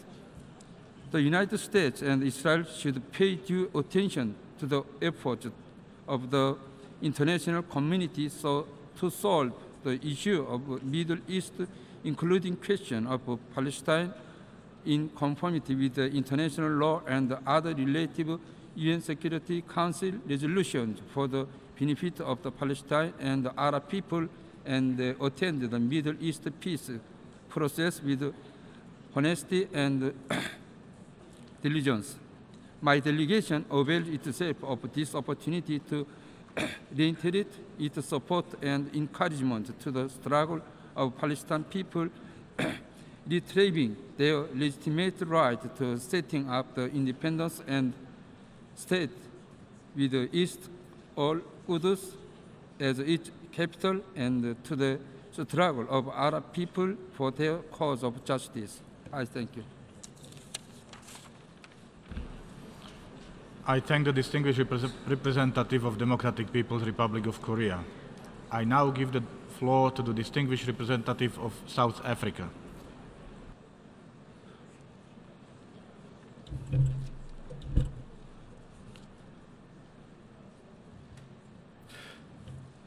Mr. President, I would like to thank you for convening this meeting. South Africa's position with regard to Jerusalem is a principled one, which is represented in relevant United Nations General Assembly and Security Council resolutions. We believe Jerusalem is a final status issue to be resolved through direct negotiations between the two parties on the basis of the relevant Security Council and General Assembly resolutions that inform our position to support and co-sponsor this draft resolution. We would further like to state we align ourselves with the NAM statement as delivered by Venezuela. South Africa is deeply concerned that unilateral action by the United States to recognize Jerusalem as the capital city of Israel undermines progress that has been registered within the context of the Middle East peace process, the MEPP. We believe that the MEPP seeks to secure a lasting, sustainable peace between the State of Israel and the State of Palestine. We believe the decision by the U.S. government to relocate the U.S. Embassy to Jerusalem is regrettable and is not constructive in advancing a sustainable solution in the MEPP. The South African government remains in favor of a two-state solution for Palestine and Israel based on the international recognition and independence of the State of Palestine based on the 4 June 1967 borders with East Jerusalem as its capital, with the peoples of Palestine and Israel existing peacefully, side by side, in two independent states. We also recall all United Nations resolutions, including Security Council Resolution 47-6, 1980 and 47-8 of 1980, to which the Council inter alia that all legislative and administrative measures and actions taken by Israel, the occupying power, which purport to alter the character and status of the Holy City of Jerusalem, have no legal validity and must be rescinded forthwith, affirmed that the enactment of the basic laws by Israel violation of international law, decides not to recognize the basic law and such other actions by Israel that, as a result of the law, seek to alter the character and status of Jerusalem, and call upon all member states to accept this decision, and called upon those states that have established diplomatic missions at Jerusalem to withdraw such missions from the Holy City. In this regard, we call for the full respect of the relevant Security Council resolutions and decisions. Mr. President, South Africa continues to believe that the best option for the resolution of the Arab-Israeli conflict is premised upon, firstly, the inalienable right of the Palestinian people to self-determination and independence, which entails a principled position against the military occupation of the Palestinian people and their land. Secondly, the right of both the peoples of Israel and Palestine to live side by side in peace in their own states with internationally recognized borders. Thirdly, a belief that there can be no military solution to the conflict and that peaceful negotiations is the only means of ensuring lasting peace, security and stability. And fourthly, a commitment to multilateralism in order to secure a sustainable solution and a rules-based international order. Finally, we appeal to the government of the United States of America to reconsider its decision to relocate its embassy in Israel to Jerusalem, as such a move compromises and undermines the principles of a two-state solution based on a peaceful coexistence between the peoples of Israel and Palestine. I thank the distinguished representative of South Africa. I now call on the observer for the observer state for the Holy See.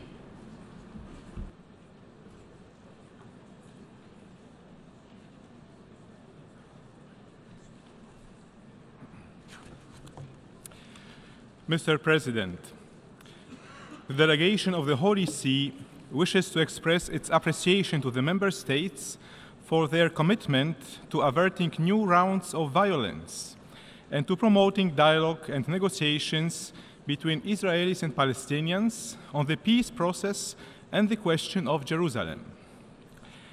At the same time, it wishes to recall the obligation of all nations to respect the historical status quo of the Holy City in accordance with relevant UN resolutions.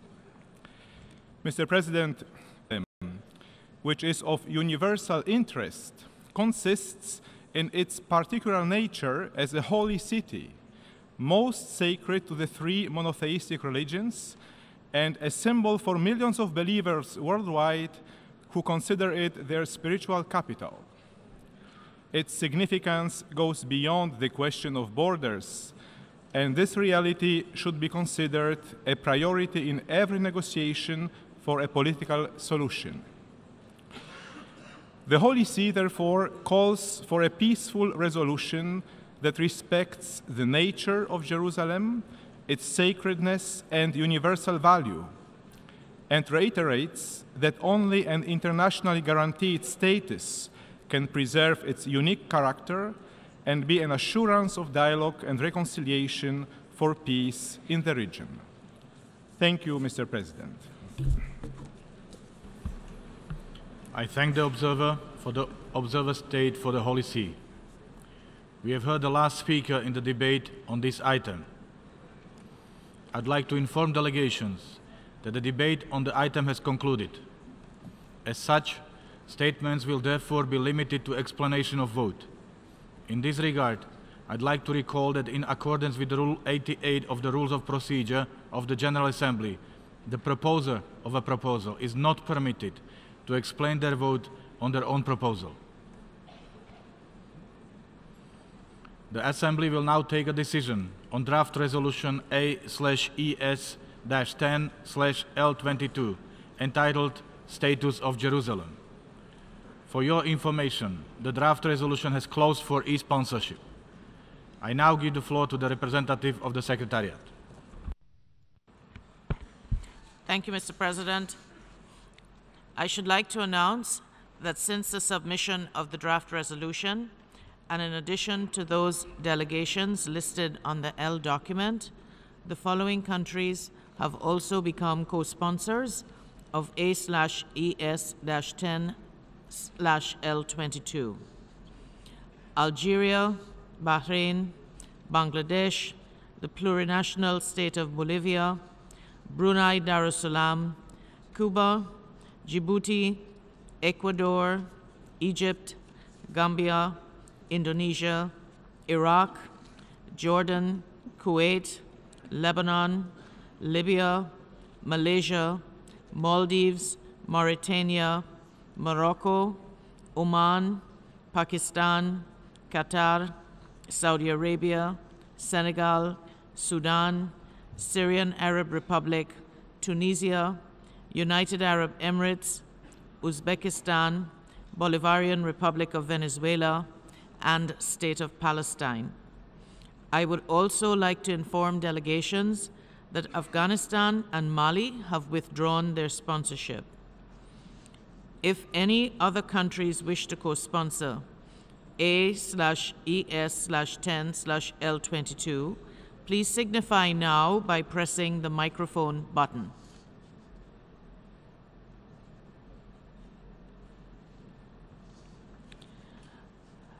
South Africa, Comoros, and Somalia have also joined the list of delegations co-sponsoring the resolution, and Democratic Republic of Korea. Any others? Thank you, Mr. President. Thank you. A recorded vote has been requested. We shall now begin the voting process.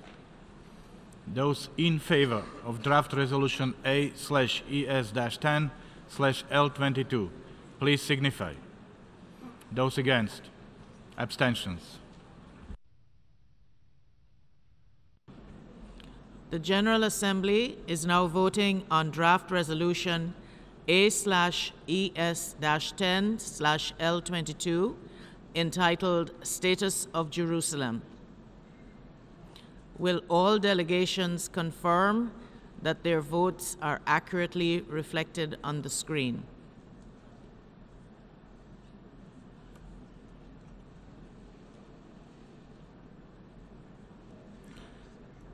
The voting has been completed. Please lock the machine.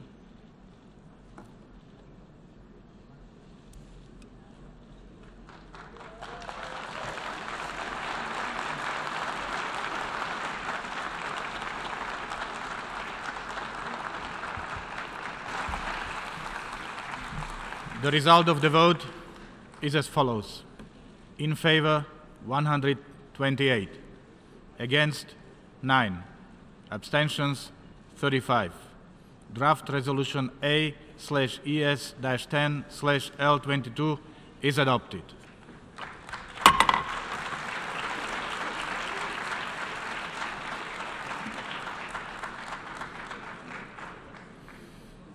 Before giving the floor for explanations of vote after the vote, may I remind delegations that explanations of vote are limited to 10 minutes and should be made by delegations from their seats. I now give the floor to Estonia on behalf of a group of countries. Okay. Thank you very much, Mr. President. Let me deliver this explanation of vote after the vote on behalf of the following EU member states: Austria, Belgium, Bulgaria, Cyprus, Denmark, Estonia, Finland, France, Germany, Ireland, Italy, Luxembourg, Malta, Netherlands, Portugal, Slovakia, Slovenia, Spain, Sweden, and the United Kingdom, as well as on behalf of Montenegro and Serbia. We reiterate our firm commitment to the two-state solution, and in this context, the position of our states on Jerusalem remains unchanged.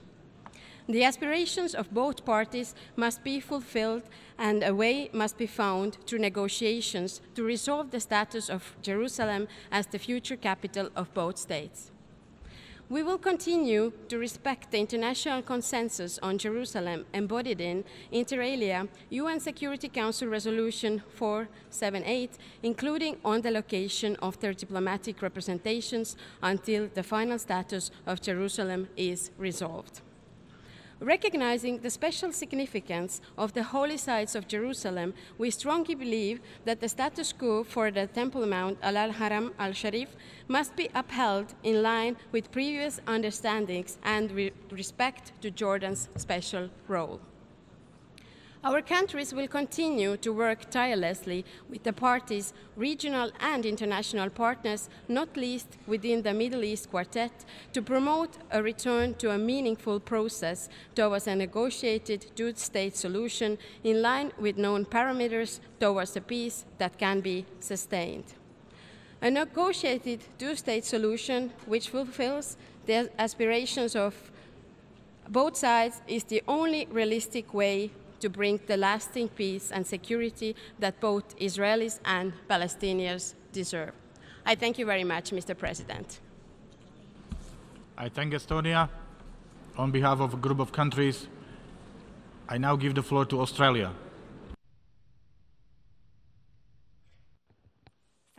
Thank you, Mr. President. Australia has a long-standing commitment to a two-state solution in the conflict between Israel and the Palestinians. This has been articulated at the highest levels of the Australian government and reconfirmed in recent weeks. There is much in this resolution with which we agree. We agree that Jerusalem is a final status issue to be resolved through negotiations, and Australia will maintain its diplomatic representation to Israel in Tel Aviv and its representation to the Palestinian Authority in Ramallah. We also agree with the call for an intensification of efforts aimed at achieving a comprehensive, just and lasting peace. Australia does not support unilateral action by either side of this conflict. We consider that such actions undermine the peace process.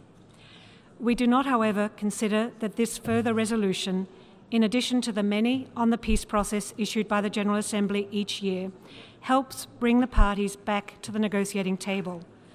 We do not wish to see any party isolated from the process, and so we have abstained on this occasion. We also wish to see the United States of America continue to play a leadership role in seeking a resolution to the conflict.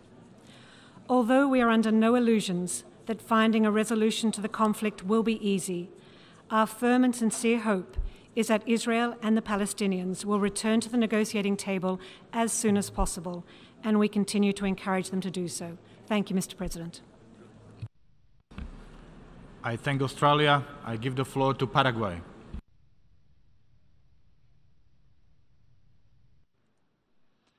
Gracias, señor presidente. Ha votado en abstención la resolución sobre el Estatuto de Jerusalén, considerando que este tema se encuentra en consideración del Consejo de Seguridad, órgano encargado por la Carta de velar por la paz y la seguridad internacionales. El gobierno del Paraguay reafirma su tradicional posición de que este tema debe ser resuelto a través de negociaciones directas entre las partes, de modo tal que pueda finalizar con la solución de dos estados viviendo en paz, lado a lado, dentro de fronteras seguras y reconocidas. Muchas gracias, señor presidente. I thank Paraguay. I give the floor to El Salvador. Muchísimas gracias, señor presidente, y me permito hacer esta intervención de explicación de voto sobre el proyecto de resolución titulado Estatus de Jerusalén, contenido en el documento E-10-L22, recientemente adoptado por esta sesión especial de emergencia de la Asamblea General. Sobre el particular, me permito reiterar el apoyo constante de El Salvador a una solución negociada bajo una fórmula de dos estados, en donde israelíes y palestinos puedan convivir en forma armónica bajo el marco de los principios de la Carta de Naciones Unidas y en respeto a todas las resoluciones del Consejo de Seguridad. A lo largo de los últimos años y en todas las resoluciones de las diferentes comisiones y del plenario de la Asamblea General, El Salvador ha mantenido su constancia y coherencia en el apoyo de esta causa. Sin menoscabo del contenido de la resolución que se acaba de adoptar, presentada en conjunto por la Liga Árabe y por la Organización de Cooperación Islámica, notamos una creciente práctica dentro de la Asamblea General en donde textos son presentados a consideración de la membresía sin un mínimo espacio de discusión previa, incluyendo en el caso de resoluciones que son sometidas a votación. Consideramos que la presentación de borradores de resoluciones ante la Asamblea General debe gozar de una mínima consulta abierta a todos los Estados miembros de esta organización, independientemente y sin menoscabo de la naturaleza de emergencia de esta sesión. Es esta falta de espacio de discusión abierta e inmediatamente previa en el seno de la Asamblea General, lo que El Salvador considera no puede generar precedente en la forma de trabajo de este, el más representativo de todos los órganos de nuestra organización. Por ende, y sin menoscabo de la posición que mi país hubiese tomado como resultado de un texto consultado, El Salvador ha decidido no participar en esta votación para mostrar su desacuerdo ante el procedimiento. Reiteramos de nuevo que esto no pone en ninguna duda nuestro apoyo al diálogo y a la vía del multilateralismo como única opción para la resolución de conflictos y retos de carácter global, y al llamado que El Salvador hace a todas las partes involucradas a fortalecer las vías de las consultas, el diálogo y el multilateralismo para avanzar hacia soluciones concretas en el terreno. Muchas gracias, señor presidente. I thank El Salvador. I give the floor to Argentina. Gracias, señor presidente. La Argentina votó en abstención la resolución a consideración de esta sesión reanudada de la Asamblea General, ya que entiende que el mismo no ayudará a avanzar en la solución del conflicto entre las partes. Ello implica un cambio en el fondo de la cuestión. La Argentina reafirma una vez más su firme respaldo a una solución pacífica, definitiva e integral de la cuestión palestina, en base a la solución de dos estados sobre la base de las fronteras de 1967 y de lo que las partes determinen en el proceso de negociaciones. La Argentina apoya decididamente todos los esfuerzos tendientes al logro de la paz y la estabilidad en Medio Oriente. Instamos a los actores regionales y a los países amigos de Israel y Palestina a trabajar de modo constructivo para contribuir a que las partes puedan avanzar en la solución de sus diferencias a fin de reanudar las negociaciones. Ello exige nuestro esfuerzo colectivo para trabajar en una solución de dos estados, tal como está establecido relevantes de esta Asamblea General y del Consejo de Seguridad, en la hoja de ruta y en la iniciativa de paz árabe. Muchas gracias, señor presidente. I thank Argentina. I give the floor to Romania. Mr. President, Romania underlines the need for a just and long-lasting solution of the Israeli-Palestinian conflict through the implementation of the two-state solution, Israel and Palestine living side by side in peace and security as the only viable solution capable to guarantee the fulfillment of both sides' aspirations. Jerusalem represents a central theme in the peace negotiations, and its status must be decided by a direct agreement between the two parties involved, as underlined by both the European Union and the United Nations and the US administration as well. Romania's position concerning the status of the city of Jerusalem complies with the provisions of the international legislation and the relevant resolutions of the Security Council and the General Assembly.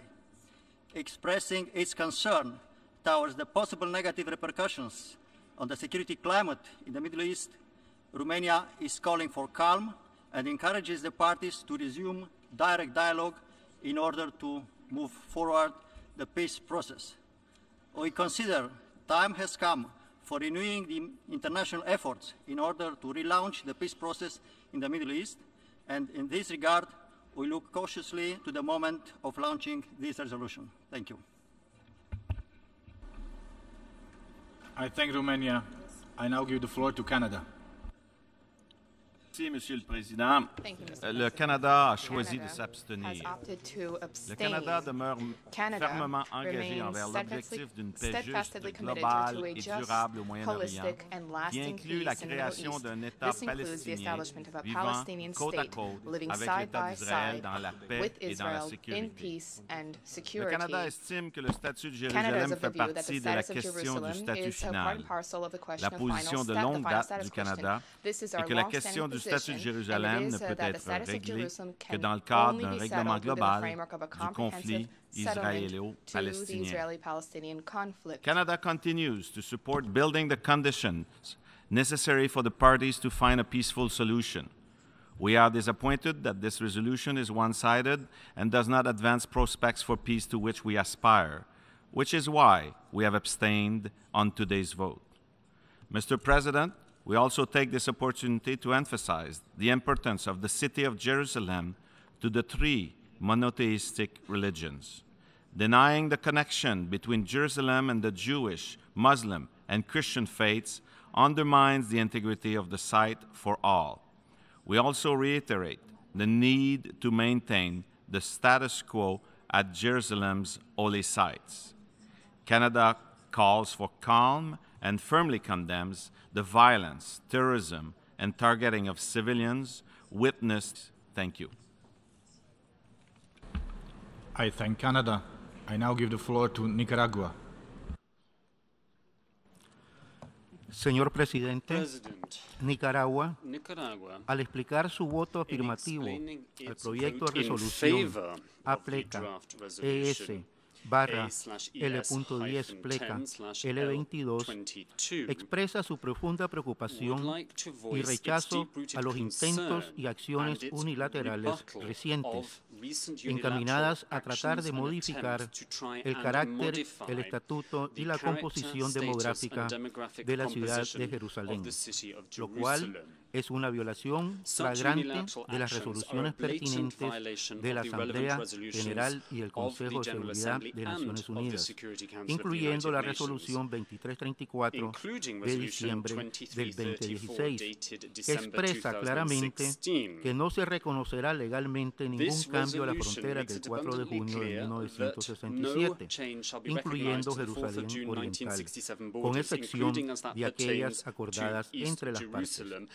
Es lamentable que la resolución presentada por Egipto el pasado 18 de diciembre en el Consejo de Seguridad sobre el estatus de Jerusalén no haya sido adoptada por el Consejo de Seguridad, ignorando la voz de la comunidad internacional y creando peligrosos precedentes para la paz y el derecho internacional. La solución de la cuestión de Palestina y el estatus de Jerusalén exigen con urgencia negociaciones con pleno compromiso, determinación y de conformidad con las resoluciones relevantes de Naciones Unidas. Nicaragua reitera que este tipo de acciones unilaterales ponen en riesgo la paz y seguridad internacionales en esa región y nos alejan cada vez más de la solución a la situación en el Oriente Medio. Es preciso evitar cualquier medida que obstaculice la creación de dos estados. La única solución es la realización de los dos estados, el Estado de Israel y el Estado de Palestina, según la frontera de 1967, con Jerusalén Oriental como su capital, y donde ambos estados puedan coexistir en pleno goce de sus aspiraciones en seguridad, en cooperación, armonía y en paz duradera, ya que ambos estados y sus pueblos tienen el mismo derecho a la paz, la seguridad y al desarrollo sostenible. Nicaragua, pueblo amante de la paz y respetuoso del derecho internacional, reafirma su pleno respaldo a todas las iniciativas de diálogo y negociación que conlleven a la paz, unidad y a la cooperación en esa región.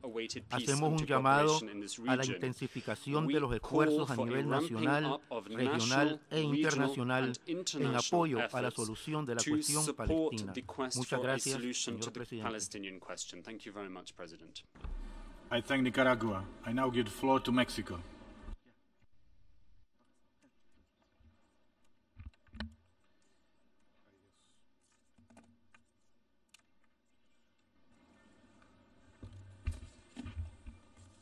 Gracias, señor presidente.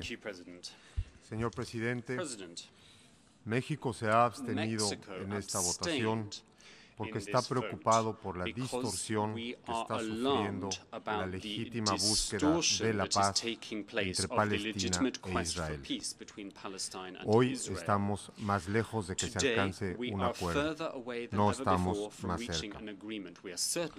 México no considera que sea positivo ni útil para el proceso de paz una declaración unilateral para reconocer a Jerusalén como capital de Israel, pero tampoco es útil y es desproporcionado tener una sesión de emergencia, Unión Pro Paz, de la Asamblea General para rechazar tal declaración. Estados Unidos debe ser parte de la solución al conflicto entre palestinos e israelíes y no debe convertirse en un obstáculo adicional que complique los avances. Hacemos un llamado a la calma y a la cordura a todas las partes. México respalda el diálogo como el medio para resolver el conflicto entre Israel y Palestina con base en la solución de dos estados, es decir, el derecho de Israel y de Palestina a vivir en paz dentro de fronteras seguras e internacionalmente reconocidas, tal como fue pactado en los acuerdos de Oslo y ratificado por diversas resoluciones del Consejo de Seguridad y de esta Asamblea General de Naciones Unidas. Israel debe respetar el carácter y el estatuto especial de la ciudad santa de Jerusalén y preservar las singulares características espirituales y religiosas de los lugares sagrados de la ciudad. México mantiene su embajada en Tel Aviv, como es el caso hasta ahora de todos los países que mantienen relaciones diplomáticas con Israel, de conformidad con la resolución 38 de 1980 del Consejo de Seguridad, así como las resoluciones pertinentes de la Asamblea General de la ONU relativas al estatus de la ciudad de Jerusalén. Recordemos que Jerusalén también es Palestina, por lo que el sector oriental debería ser su capital. México reitera su firme convicción de que una solución política y pacífica del conflicto debe producirse mediante negociaciones directas, sin precondiciones entre las partes, que resuelvan los problemas sustantivos, incluido el estatus definitivo de Jerusalén. Muchas gracias, señor presidente. Thank you very much, President. I thank Mexico. I give the floor to Czech Republic. Thank you, Mr. President.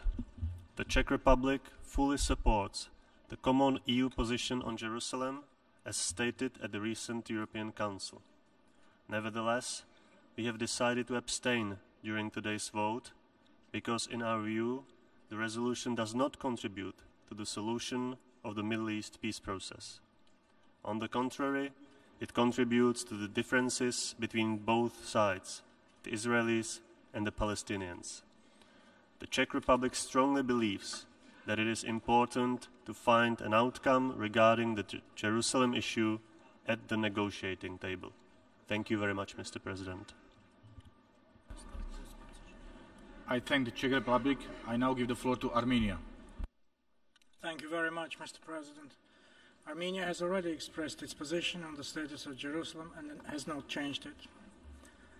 The status of Jerusalem is one of the most important issues on the international agenda and should be solved through negotiations within the context of the acceptable solutions for the parties to the Israeli-Palestinian conflict. This can pave the way for the establishment of a lasting peace and security. Jerusalem has a centuries-old Armenian presence, a rich Armenian historical and cultural heritage. The Armenian Apostolic Church is one of the major guardians of the Christian holy places. Therefore, we are attentively following all developments with regard to Jerusalem. We took note of the recently expressed positions on Jerusalem, recognizing that they do not prejudice the determination of the final status of Jerusalem through negotiations. Thank you very much. I thank Armenia. I give the floor to Hungary. Mr. President, the position of the Hungarian government has been consistent. Hungary doesn't comment the foreign policy decision of the US administration. The position of the Hungarian government regarding the Middle East peace process remains unchanged. I thank you, Mr. President. I thank Hungary. I give the floor to Latvia. Mr. President, Latvia's position remains unchanged. Latvia considers that peace in the Middle East can be achieved through two-state solution to be achieved in Israeli-Palestinian talks, taking into account the interests of both sides. Latvia considers that the status of Jerusalem must be decided in direct talks, and Jerusalem must become the capital of two states. Within the EU, Latvia, together with other EU member states and its institutions, will continue to an active dialogue in order to search for a positive solution to the Middle East peace process. It is important not to escalate the political and security situation in the region. Latvia did not see that this resolution would contribute to the determination of the status of Jerusalem and therefore abstained on it. Thank you. I thank Latvia. We have heard the last speaker in explanations of vote after the vote. Before proceeding further, I'd like to give the floor to the representative of the Secretariat. Thank you, Mr. President. I would like to inform delegations that Afghanistan remains an additional sponsor of the draft resolution. Due to a miscommunication, the Secretariat had erroneously announced that Afghanistan had withdrawn its sponsorship. Thank you, Mr. President. I thank the representative of the Secretariat. The delegation of Estonia requested the floor. Thank you very much once again, Mr. President. I would like to make the following clarification to the statement I made earlier on behalf of a number of member states. And I would like to add Albania, Lithuania, and the former Yugoslav Republic of Macedonia to the statement. Thank you very much. I thank the delegation of Estonia. In accordance with the terms of paragraph 4 of the resolution just adopted, the 10th emergency special session of the General Assembly is adjourned. The meeting is adjourned.